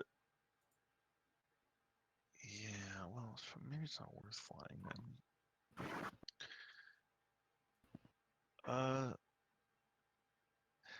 You know what? It's fine. Aurella's gonna cast fly on herself. Or would it be better to cast fly on someone else? Now that I think about it, no, she's gonna cast it on herself because you said we're gonna have to make climb checks, and Aurelia is very weak.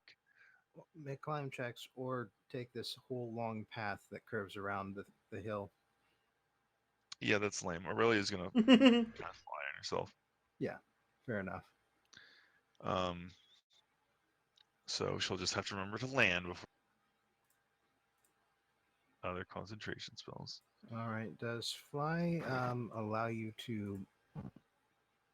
Yeah, actually, you can move 30 feet straight up because you've already walked 30 feet. Okay. I mean, she doesn't. Well, she'll scout out and see how high the fog goes. Is it still there, 30 feet up? Yes. Yep. Okay, interesting. I'm guessing it's still going to be there at least 100 feet up. Just a wild guess. Yeah, the Boot Hills peak you can see from the lines is 100 feet straight up. Oh wow. Oh yes, I see that now. Yeah. So that's why it requires climb checks, because this is a very steep set of lines here. Yes, I can see that. That's interesting. Hmm. If it was acrobatics, I'd have challenged it, but meh. Well, it's climbing. It's upper body strength. So Lily, Oh boy. you're lagging behind, but you do have that patented rogue triple move. Yeah, I do. Okay, let's see. I'll go here so I can avoid the fucking moonbeam And the tentacles. and the tentacles. And then yeah, I'll just go. Yeah, let's end it here. I'll remember that. Yeah, right next to that dot. Sure. Right here. Yeah, yeah, right here. Yeah. Pretend I knew which numbers. Okay, but yeah, and I'll chill there. Yeah, I see a little goblin run by. Like, don't go too far ahead. See a tiny green thing tear ass past you, Yeah. doing the sweet ninja run. Grenache can run faster, Now- but he does need to burn key points to do it. Here's the Say, thing. Are don't you need to Naruto burn running shit. or... That's what I mean. Okay. Good. No, you run with the normal arm movement. You're the rogue. Shit, you're right.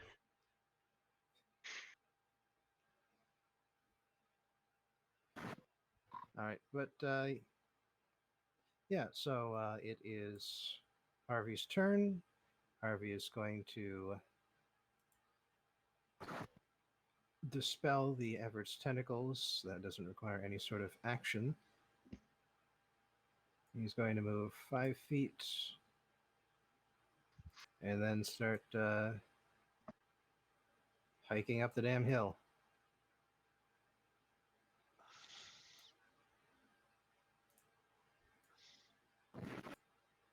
Wizards aren't supposed to walk. Well, luckily he can never get exhausted because he's undead. Dead. Yeah. Yeah. Okay, so Lake's gonna move here. That's 30 Do you feet. guys, And then do you guys as really want me to bust up my speed? an action, so make this easiest. So 10 feet is there, and then another 50. I can move it 60 feet. You Wait, can go 50 55 now. Yeah, 50s. Okay, so it's like right there. So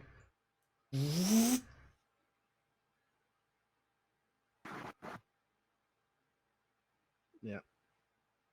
Your old one's still there somehow. because that's the one that you drew. Oh. Yep. Are you sure? Because I can't seem to touch that one. I did not do anything with that Oh, one. there it goes. Okay. Now it's dead. Grenache. The wailing is getting a little bit louder now that you're closer to the top. Hmm. At this rate, everyone else is gonna beat me to it. I mean, you can move 90 feet. Wah, wah, wah. I mean, I What? can move my 90 feet in a turn too. I know you can, but Grenache doesn't have to spend his bonus action to do it as well. He can still do other shit. Yeah, but I also don't need to spend special boy points to do it, so. Meh. He doesn't have to spend special boy points to move 90 feet either. His base speed is 45 because he's a monk. I mean, if I want to go all out, I could move 135. I said, I don't need to use special boy points. Fuck you. Right, so what are you doing? Well, I want to conserve an action just in case something turns up. But I will use a key point for Step of the Wind and just 90 feet myself around the bend.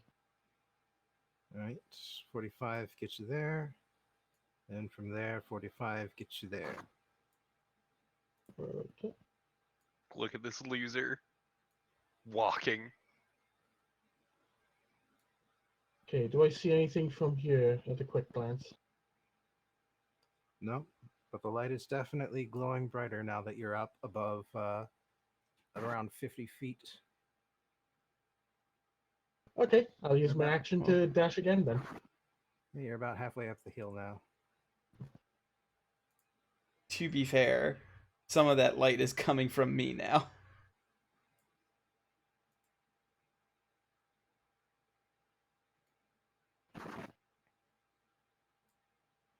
All right, let me just check something here. All right, well, you didn't see it before, but you can see it now. As another vampiric mist appears out of the bushes here and dashes in order to engulf you. Oh no! And when it gets within 15 feet, it has to make a wisdom save. The Spirit Guardians is still active. That's right. It fails. Takes full damage. Uh, Full kind of pathetic sucks, but damage. eh, It then continues on to engulf you. Daisy, you dumb bitch. but I'd have to dash, so no harm done yet. Mm-hmm. Aurelia, you are 30 feet off the ground and therefore at. You started at probably about 10 feet, so. Here, let's move that up to 40 feet off the 0 point. Okay. If you Well, fly 40 feet. Yeah, if you fly 60 feet straight up, you will be in line with the cemetery's peak. let's do that then.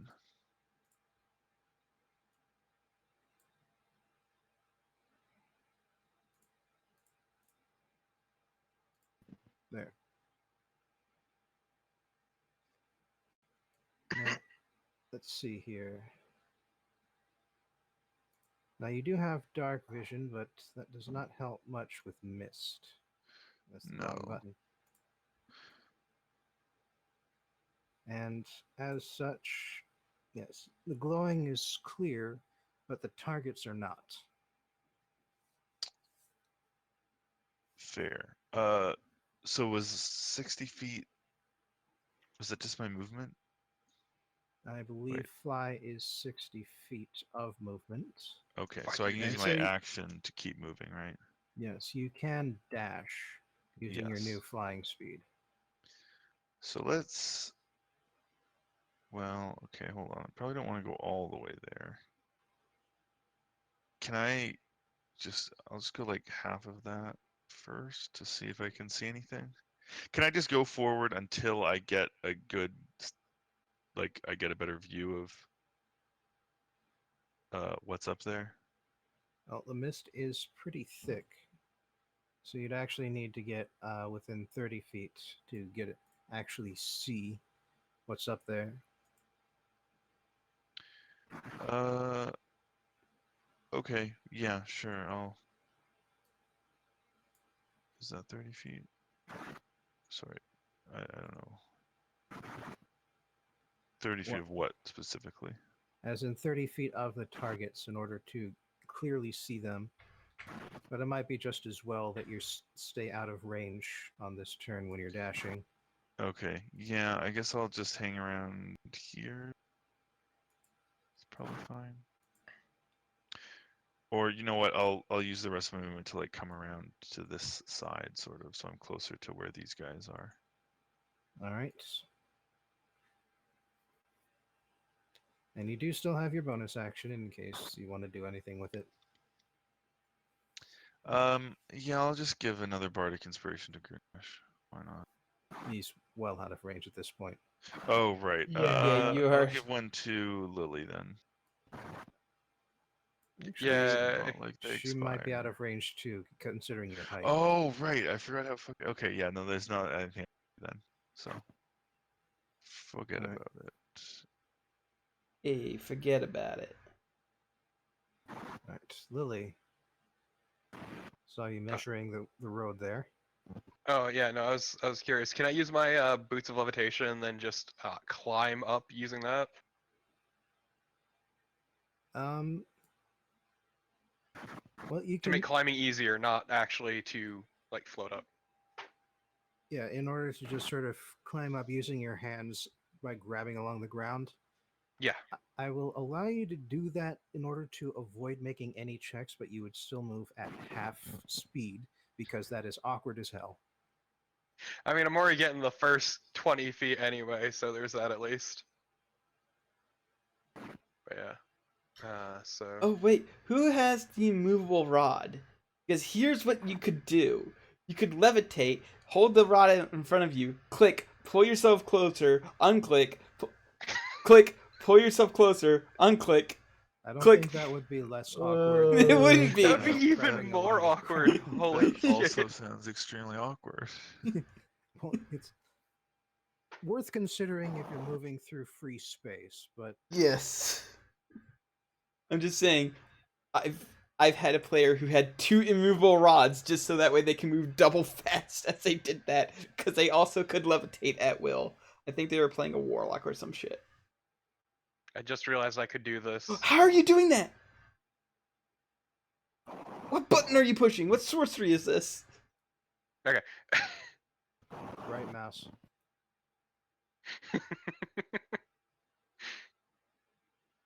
This way.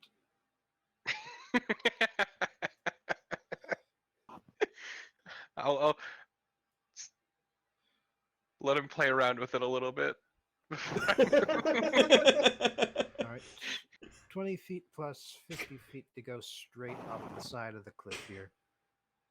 Yep, which actually, it's not that, yeah.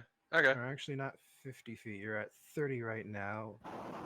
So 30 feet plus 20 feet vertical and horizontal. Yeah, if you want to use your movement to get here, I would give that much to you. Yeah, okay, that's fine.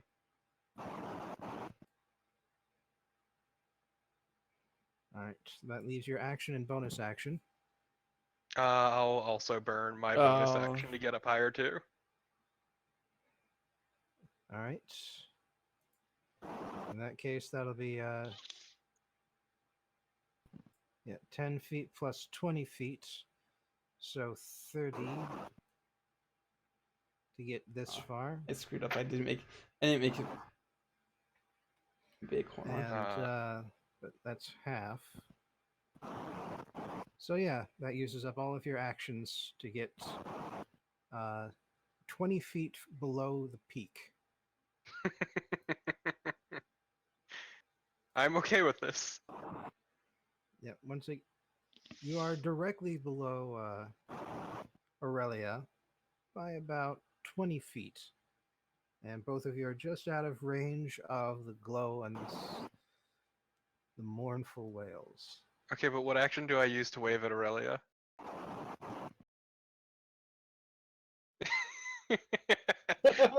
Just can't believe you're objectifying Aurelia.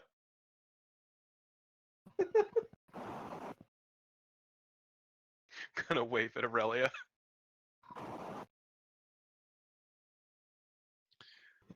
I don't know. Does she? So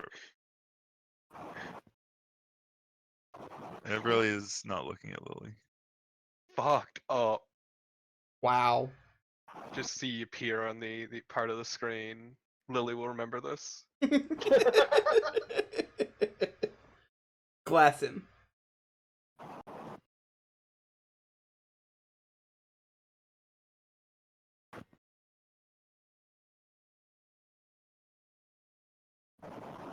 Is bobbing coming through for anybody else?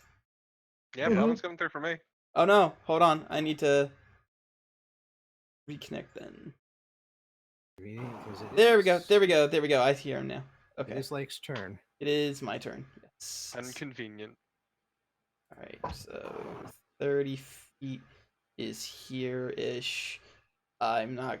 Because it's an action to move my thing, so I'm going to just stay in there and just be like... Wait, hold on. How much is 60 feet? Okay, so it's 30 feet here to the center. So I'm just gonna move it here, and then the rest of the 30 feet of movement, I'm just gonna like move it around in a big, in like a sort of spiral circle, hoping to hit something. All right. Well, just in case you do, roll damage. Okay. And in case you do, I will make a note. Not 20, not D210 typing. I think that's a little too powerful for a second level spell.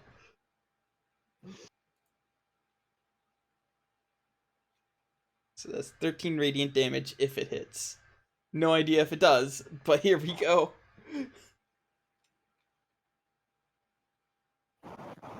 Oh, you might be mistaken, but the wailing does seem to get louder for a bit there. I hit it by doing the stupidest thing imaginable. I hate this. You are the worst. Yeah, but I drew Yeah. first blood on the banshee, so fuck you. Speaking of hating things,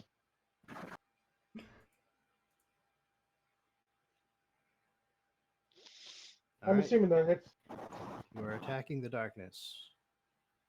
I'm attacking this thing that's next to me.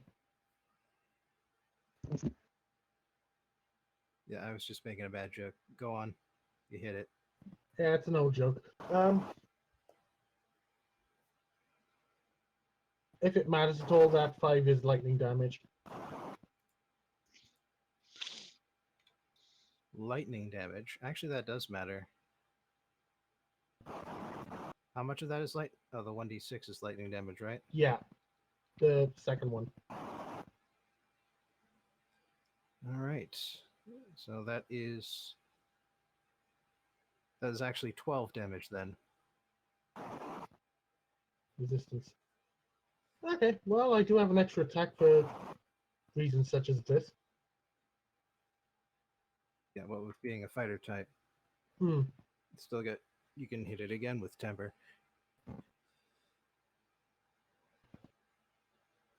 Does that actually hit? Yeah, that still hits. Yeah. Okay. I guess. Yeah, that one's a bit more, just because the numbers are the other way around. That'll do. Okay. That'll do, pig. That'll do. Slash at the mist a couple of times as it comes up to you, and then it dissipates. Okay, so about there for my movement, is it? All right, yeah, that'll be your movement. Okay. And Yeah. yeah, that brings you on the same uh,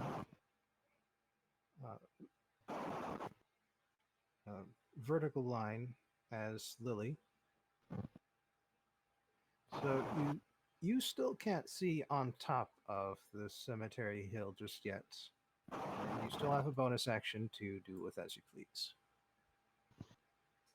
Yeah. I think I'll use Step of the Wind again. All right, going for it, huh? Hey, might as well. All right, then do it. Question is, how far do I move? Because I can get to Well, here and then. if you get here, you move 30 feet. That would be enough to see up above the lip.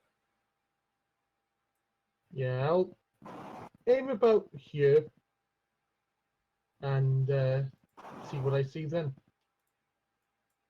All right. You see 2 banshees. Holy shit!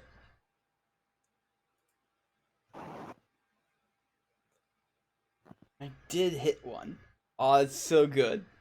Although it's fine, they're more than 5 feet apart. The spectral forms are completely white, with not a hint of color about them. They glow from every inch of their being, and as soon as you see their faces, their eyes, you realize that if they were ever pretty at one point, if they were ever handsome or good looking, that part of them died with their bodies. Because the faces show nothing but hatred and rage and the decay of long years. Same though. Big As mood. soon, as soon as you step out from the mist, they both look at you and they both screech, Oh no. even louder than before. Wah. Waluigi, yeah, yeah, yeah. They get Right. a +2. And since this is kind of the top of the round, I'm going to say that they get to act immediately for that. If that's an attack action, that would it go way past it pretty well. Yeah. Let me try that again. If that's an attack action, that would surpass my AC. Oh no, that's their initiative. Oh, That's okay. why I'm saying they got a 20 initiative. I'm saying they go next because it would be kind of crummy to roll a 20 and go last just because it was your turn. Basically, they were readying actions. There we Yeah. go. They were ready for me.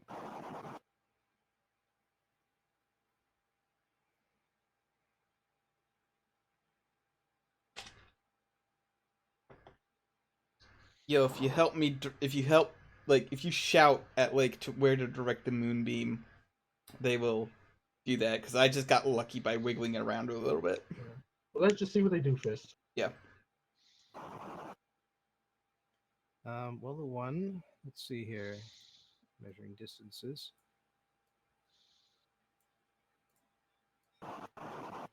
They both approach you, and with that screech, you feel a lump in the pit of your stomach start to grow and start to take over your limbs.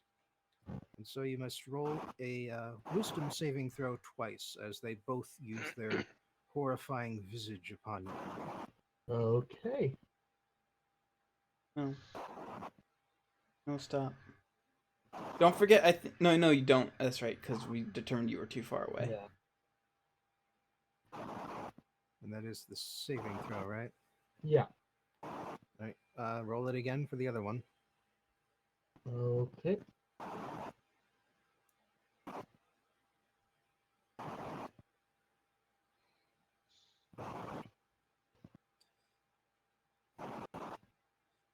run through your breathing exercises quickly, grip your spear, and remember that you are not alone. And with that, their, their frightening appearance has no effect on you. Oh, I was actually worried about that 14. Yeah, I was really worried about the 14 too. I saw the 14, I'm like, oh no, something bad happened. Meanwhile, Meanwhile, another one that has no Oh common sense. no, there's more of those fucking fog things. Or foglets. more of the That moved in vampiric 15 feet, mists so appear out of the bushes and the fog. The chompy fog. But luckily for you, they are having to dash to get here, so that is their full actions. And I think and this guy that needs one's to saving throw. Oh yeah, yes. saving throw and slowed when it gets to the 15 feet mark.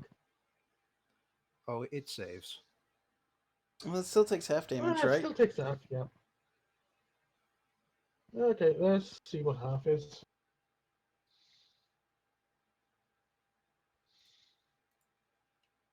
Still 7. 7 radiant. 7 radiant. Taken. Aurelia. Yes. So, oh, sorry. You have been able to hear Grenache charging up around the other side of the hill. You heard the wailing, but you are still out of eye contact of the two banshees. All right. Time to fly forward. How about this? Can you just tell me where along Once you get this to line around, I'd be able to see once you them? get to around 30 feet away from them, Okay. they become visible enough to target. Okay. So really we'll fly there. Okay, later. Bye. And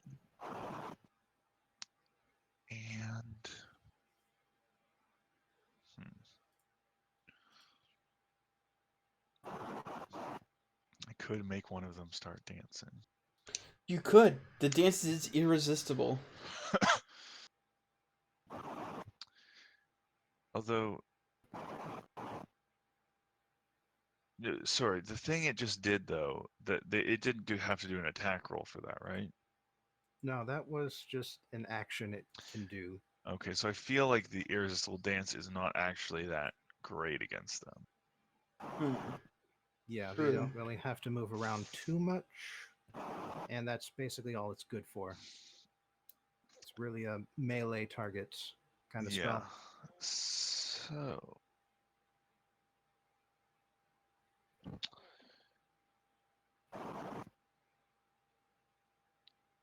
Grenache is not yet near them, so this might be a good time to use Synaptic Static on both of them.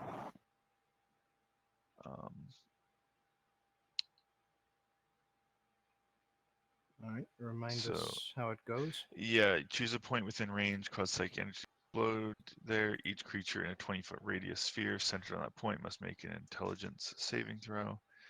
A creature with an intelligence score of 2 or lower can't be affected by the spell. Take 8d6 psychic damage on a failed save, or half as much on a successful one. There's just enough room on both sides for you to bomb them right in the middle. Yep, that's what I figured. So it's a intelligence saving throw. I'll roll the damage now. One makes it, the other does not. Oh, that's pretty good. Is it one? Yeah, it's one for both. And the one that failed also has gets a minus d6 to any attack rolls or ability checks, as well as Constitution saving throws to maintain concentration. It can make an intelligence saving throw at the end of each of its turns to end the effect. All right.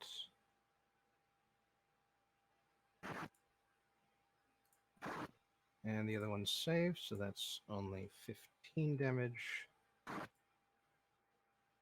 And no status effect. Lily. Can't believe I got fucking abandoned. I mean, I can. It's Aurelia. True. Sorry, what was it really supposed to do?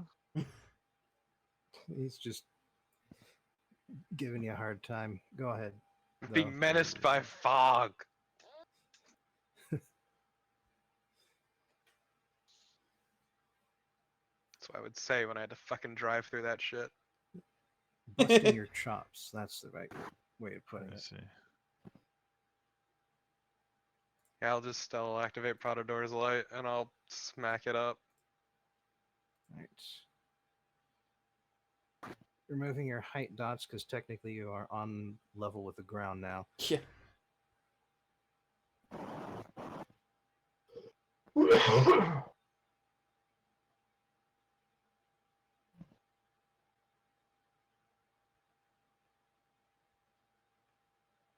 Hits.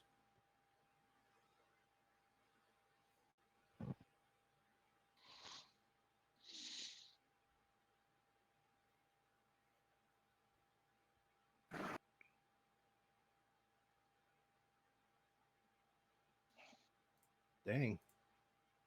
That's pretty good. And that's without the backstab.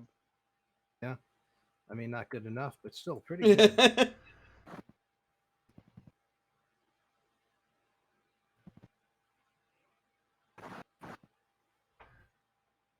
All right. Anything you want to do with movement or bonus?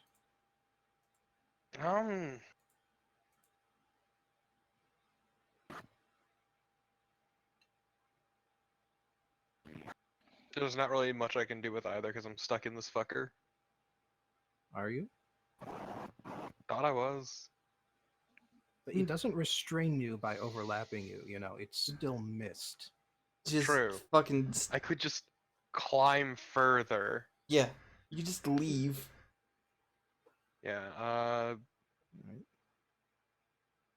just gonna use the bonus action and movement and bonus action. Just get up this fucker.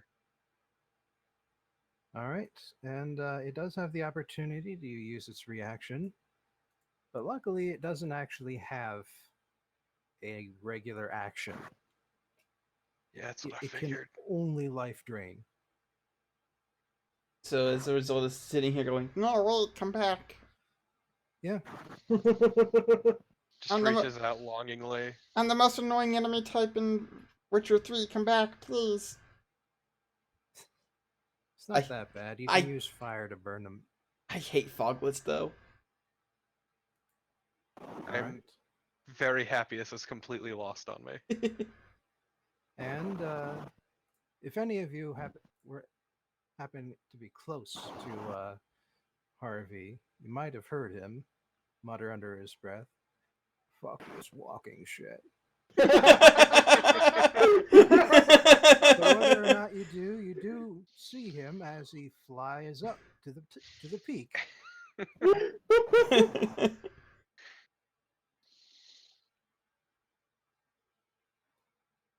Unfortunately, he only manages to get about this far with the vertical and horizontal distances. And the fact that he has to use his action to cast fly. Lake. Unlike this guy, I can't just go ahead and start flying whenever I want and moving 60 feet. So instead, Lake's just gonna keep trundling along. Right, and keep in mind that you still cannot see what's going on at the peak of the hill. Yeah, I know, but like I figure between Aurelia, Lily, and Grenache being able to see the banshees and stuff, they can help me like move they can like shout down to me like, no, a little to the left and shit. I mean, you could ask. Yeah. They are kind of busy though. I mean, I ask Lily, I go, hey, where should I move this thing to hit one of those fuckers? You know, just a little over, you know, just a smidge. Just a smidge like here? Nah, he fucked it up. Oh no! So I'm gonna just go ahead and roll 10. Constitution again. Yes. All right. They don't have much of a bonus, but what's your save again? 14. 14. Yep. Don't have much of a bonus, but they rolled well. Oh no, that's charisma. Whoops. Oops. Oh, they both failed. I mean, oh, okay. They both fail. So it One takes. of them screeches.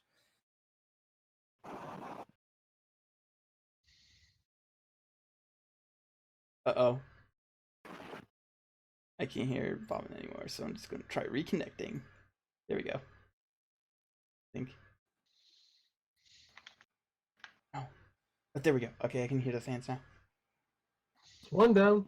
Okay. I still technically have movement, so if Lily says, no, you fucked up, you need to move it, like, left a little bit, I can move it into this thing and also have it enter its the space for the first time. No. No. I've assumed No. that you've just sort of circled it around the middle there and hit them both. I've Okay. let it. They have both taken. Okay, damage. Also, let's be real. If I said you fucked up, you wouldn't have corrected because you know I'd be fucking with you. We'll end it on that Banshee's space, so that way it also has to take another save to avoid more damage. I'm not gonna let you be that lucky. Okay. Even though I have, how about this? If you let me be that lucky, I will spend one of my luck points to do that.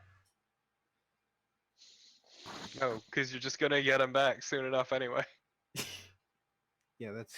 Okay. That's a bad deal. Okay. I am going to let you roll for it. Okay. So roll a d9. 9. 2.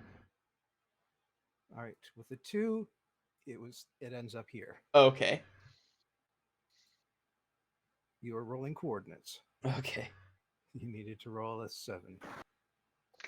Can't believe you offered such a bad deal. I know. I was hoping you wouldn't say anything and he would take it. I refuse to let you get by. Okay. Anyway, that's my turn because I don't have any bonus actions. Unless I want to like turn into an animal or something. The banshee, seeing the other one dissipate into nothingness under the light of the holy moon, shouts, "Sister, no!" Wah. And Grunash, Aurelia, and Lily must now all make Constitution saving throws. Oh boy, I'm so Wow, good, it's though. almost like me being a lazy fucking just walking along the path and doing magic is working out for me. Oof. What'd I get? Nah, it sucks, shit losers.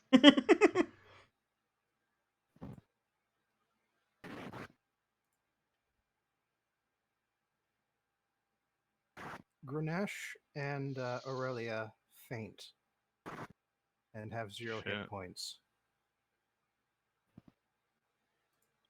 Well, shit. Whoa, fuck. Fucked up.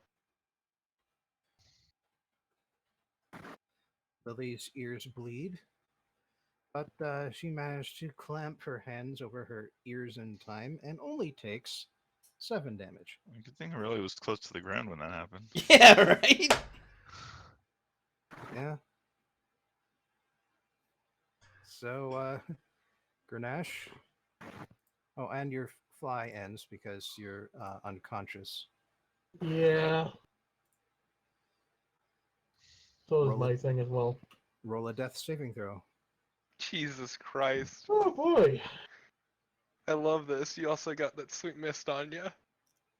Hmm. Well. That's 1 failure. Hmm. Mmm. So, luckily, the vampiric mist doesn't have a traditional attack. And as such, it doesn't actually deal traditional damage, even. But you do need to make a Constitution saving throw.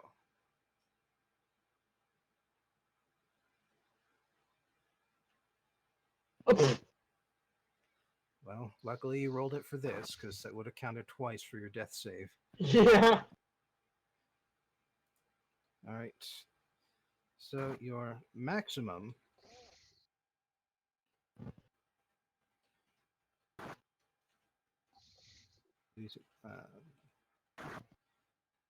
your maximum hit points goes down by 11. Nothing happens to your current hit points.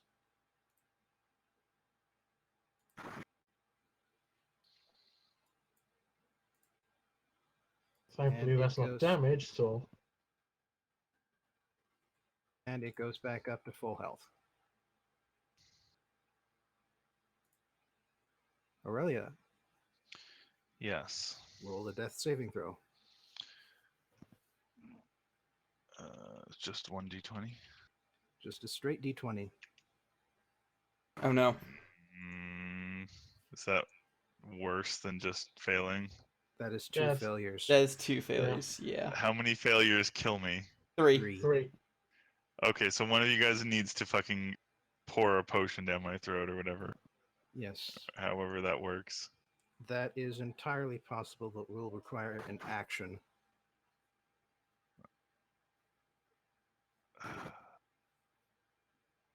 I would very much like to not die.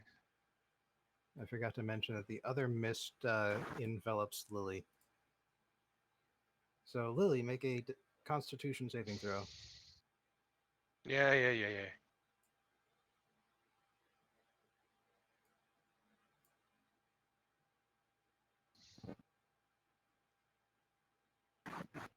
That is just barely a failure. Damn it. Current and maximum hit points go down by 13.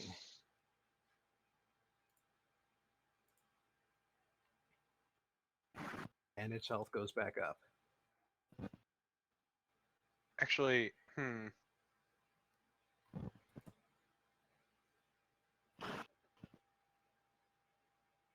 use uncanny dodge on this for shits and giggles.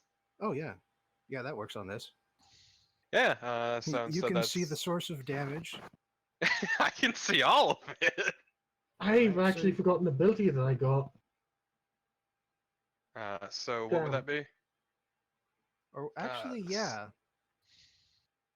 Speaking of abilities we forgot, Grenache, you are at 1 hit point on your turn. Because you're a half-orc. Yeah, and I got relentless endurance. Mm-hmm. So after Lily takes that damage, that was 6 So yeah, it's a 6. Okay. to current and total hit points. Oh, yep. Yeah, we are going to say that Grenache, after getting sucked by the vampiric mist, climbs back up to his feet, stubborn as hell, good old half-orc, and gets to take an action. Yeah, reaction to make 1 weapon attack. I'm saying take your whole turn here. Oh, well, Yeah, there was a fuck up. Bobbin's giving you a gimme. Yeah, I do get a reaction when I use relentless endurance, but Because it's not like if you fail to save, you die. It is if you fail to save, you go to 0 hit points. It very specifically says that, I think. And relentless endurance is very specific about the first time you hit 0 hit points, you are actually at 1. yeah, once per long rest. Okay, so That's a Should hit. definitely help Aurelia. Oh yeah, that's right. Helping Aurelia. yeah, smack that thing As- next to me. As your moonbeam sits in the middle of the And since you field. never went unconscious, it actually your radiant ability hits it too. All right, yeah, I forgot about that. Hmm. And that's Constitution. Yes. Oh, then it made it save. It only takes half then. Okay. But I do. Does 16 hit this thing as well? Oh yeah, yeah. And Okay. would it have healed? Would it have gotten a chance to heal since it technically did not drain? Or are we? We're doing this out of order, so we're Okay. saying that after it drained Grenache, then he got back up. Okay, fair enough. Because half orcs be just that stubborn. Stubborn. It's like that one episode of Star Trek: The Next Generation where you learn Worf has like 3 spines. No, that's 2 hearts. Oh, okay. Oh, this sounds dumb as hell. All right, that's the first attack. You've got another one. Yep. That obviously would hit. And- Why am I going to get a 6 on the other one? Oh, it's a 13 still. Not quite enough, but you've also got your bonus attack. Yeah. I'm not going to risk a key point on it. I mean, all things considered, one good punch should hopefully finish it. Hits. And you got magic hands now, right? Yeah, magical bludgeoning. Got the magic fingers. You got the touch. Saying it's relevant in this fight. And so yeah, Grenache falls over as the screech fills his head and scrambles his brains. But he's a half-orc, goddammit. And so even as the vampire mist floods around him, sucking on his seemingly helpless body, he gets one arm up, then the other, raises himself up to his knees, grabs his spear, and then deals a series of blows very rapidly until at last the mist dissipates around him. He literally just rages on the closest thing to him. Nice. Should have been a barbarian. Although that's a little bit too on the nose considering your class, your race, I guess. There's actually a good amount of synergy there, intentionally. But Lily, you are surrounded by a mist that is eating you, and you are accompanied by a friend who did not take that screech very well. Ah, what you're saying is I should go straight after the banshee. What I'm saying is, I really will be very grateful if you save her life. Let me put it that way. Yeah, can I just pour out a potion on Aurelia's face? Pour one out for Tupac. Well, as I've said, that will take up your action, but yes, you may. Okay, I'll do that. Then I'll head over to this grave marker and I'll stealth behind it. Because I'm helpful. All right. Lily, roll 4d4. It's your potion. Mhm. 4d4 plus 4.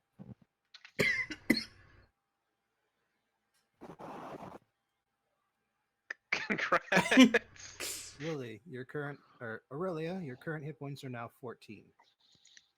Okay, what are her max hit points? I think still 80. Same as they were before. Or, yeah, I think it's still. So, Well, still Yeah. down from where I was. Yeah. so it's out of her max is 67. Okay. Okay. Yeah, the vampire mist went after Lily instead, so that hasn't changed. But that will change soon, stealth. All right. You've never hidden from ghosts before, but damn it if you aren't going to try. You're gonna call. Definitely not me. Oh, that's the sound that my moonbeam makes. It's the proton pack wand noise.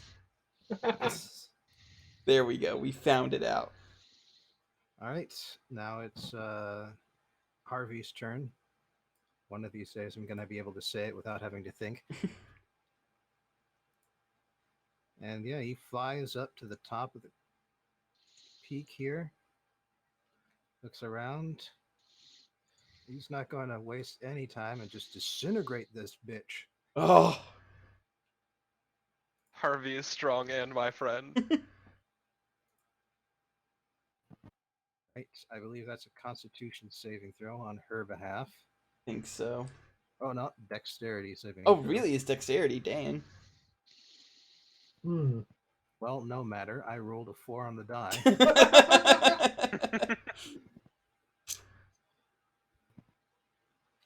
10d6 plus 40. Holy shit. You can only do it once per day. Okay, good. That means it's the perfect time to gang up on it. Get him, guys! Say, as we are broken, blues, bloodied, and also me just slowly making up my way up this mountain path, having no idea what the fuck's going on up there. It's great. I can't even help you adjust because I'm hiding. All right. Well, the banshee turns around, actively surprised to see Harvey round the bottom of the hill, and she says, You're a..." What's up? You know, That is the sound she makes as she dissolves into nothingness.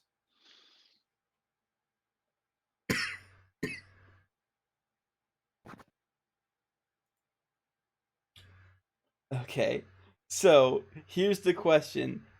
Are any of my friends who are up here going to help me adjust so that I hit this thing, or am I going to have to fucking roll for how lucky I am? you're gonna have to fucking wing it. I don't know. Grenache can. No, Harvey can. I'm too busy raging. Harvey could. Plus, like, Grenache is angry and on the wrong side. Lily is hiding. Aurelia is recovering from almost dying, and Harvey is concentrating. Okay. So I guess another D9. Harvey's just doing Harvey things. Yeah. You know, he's actually only one level higher than you guys in terms of spellcasting at this point. So I'm guessing roll Aye, another definitely higher than me. D9. So am I lucky? Well, you successfully aim it at the banshee that just died. I'm helping, guys. I'm helping. I shout from the hill as I continue to just slowly make my way. Okay, To be fair, no one told Lake that she's dead yet. okay, look. For a brief instant, when I saw Lake roll and I realized what was happening, I was terrified I was gonna get hit by that fucking movie. Yeah. If it was a 3, you might have had to roll. I hate that fucking moonbeam so much. All right, banshees did their thing and got killed. So, Grenache, you're okay. up. Yep. Somehow still up. I'm still angry. Step the wind just to make sure that I can run up to this thing. No, Yes, you please can- help Aurelia. You don't even have to. You can use that bonus action for more hitting. I mean, is the DM saying it? Don't look the Yeah, gift I'm horse not in the gonna mouth. argue if, Yeah, don't look a gift horse in the mouth. Just punch it. Just fucking punch it. Just punch it a whole lot. Hits. yeah, he's raging, so he's just piling out the damage. Hits. And he's going to use his other ability just to make sure that this shit works. For the first attack, he's going to use Orcish Fury. Oh, So yeah, you that's an got extra that. damage dice. Yeah, and it's just the weapons damage dice, so it's 2d6 plus 6. Plus 7, sorry. For the first roll.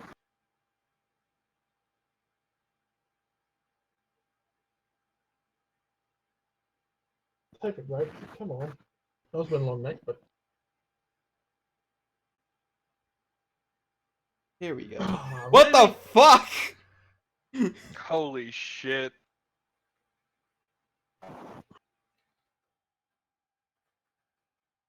Well, yeah, still got damage for the second one. Yep. No ones. Come on. Don't do this to me. There we go. All right, 17 minus 3, that's 14. So despite the performance of that first attack, you do destroy it by just stabbing it repeatedly. I helped. Are we out of combat? Yeah. I like to imagine. Okay, here's what I like to imagine. I start moving the moonbeam, and it starts getting closer and closer to Lily, and it's like, no, they're all dead. Oh no, you're getting shanked in the kidneys if you touch me with that. Like, I hope you don't value your organs, because you are losing at least one of them. So I finally get to the top of the hill, and I'm like, so guys, what's up? Why do you suck so much? Listen, I killed at least one of them. I couldn't even see it, and I killed it. I think that's the opposite of sucking. No, you still suck. I'll Because it just- almost got 2 of us killed. Myself not included. Because I'm great. Then I look at the state of Aurelia and Grenache, and I go, what the fuck happened? You. The screams.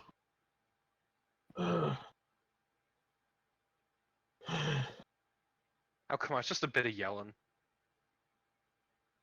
Are your ears I- bleeding, I- Lily? I intentionally glare towards Lily at that. Like, Lily should know what banshees do, given the role earlier. I'm glaring.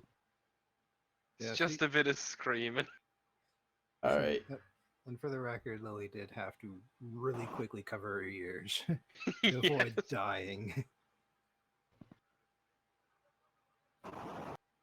Also, like, what blood? What do you mean? The blood on your ears, coming from your ears, because Bobbin specifically said that your ears were No, bleeding. I'm aware. Oh, She's not aware, though. okay. Oh, I point to your ears and I'm like, your ears, they're fucking bleeding. Huh. Yeah. They're That kind of is- loud. That is true about all three of you. Just not quite so much coming out of Lily's. It's fine, I didn't need that blood anyway. I wasn't using it. I'm pretty sure you were. I'm pretty sure that's the point of blood. Not anymore, I'm not. Like the two who went down, they actually got like more blood coming out of their ears and their noses. It's Holy fine, though, shit. though Aurelia clearly has potion all over her face for some weird reason.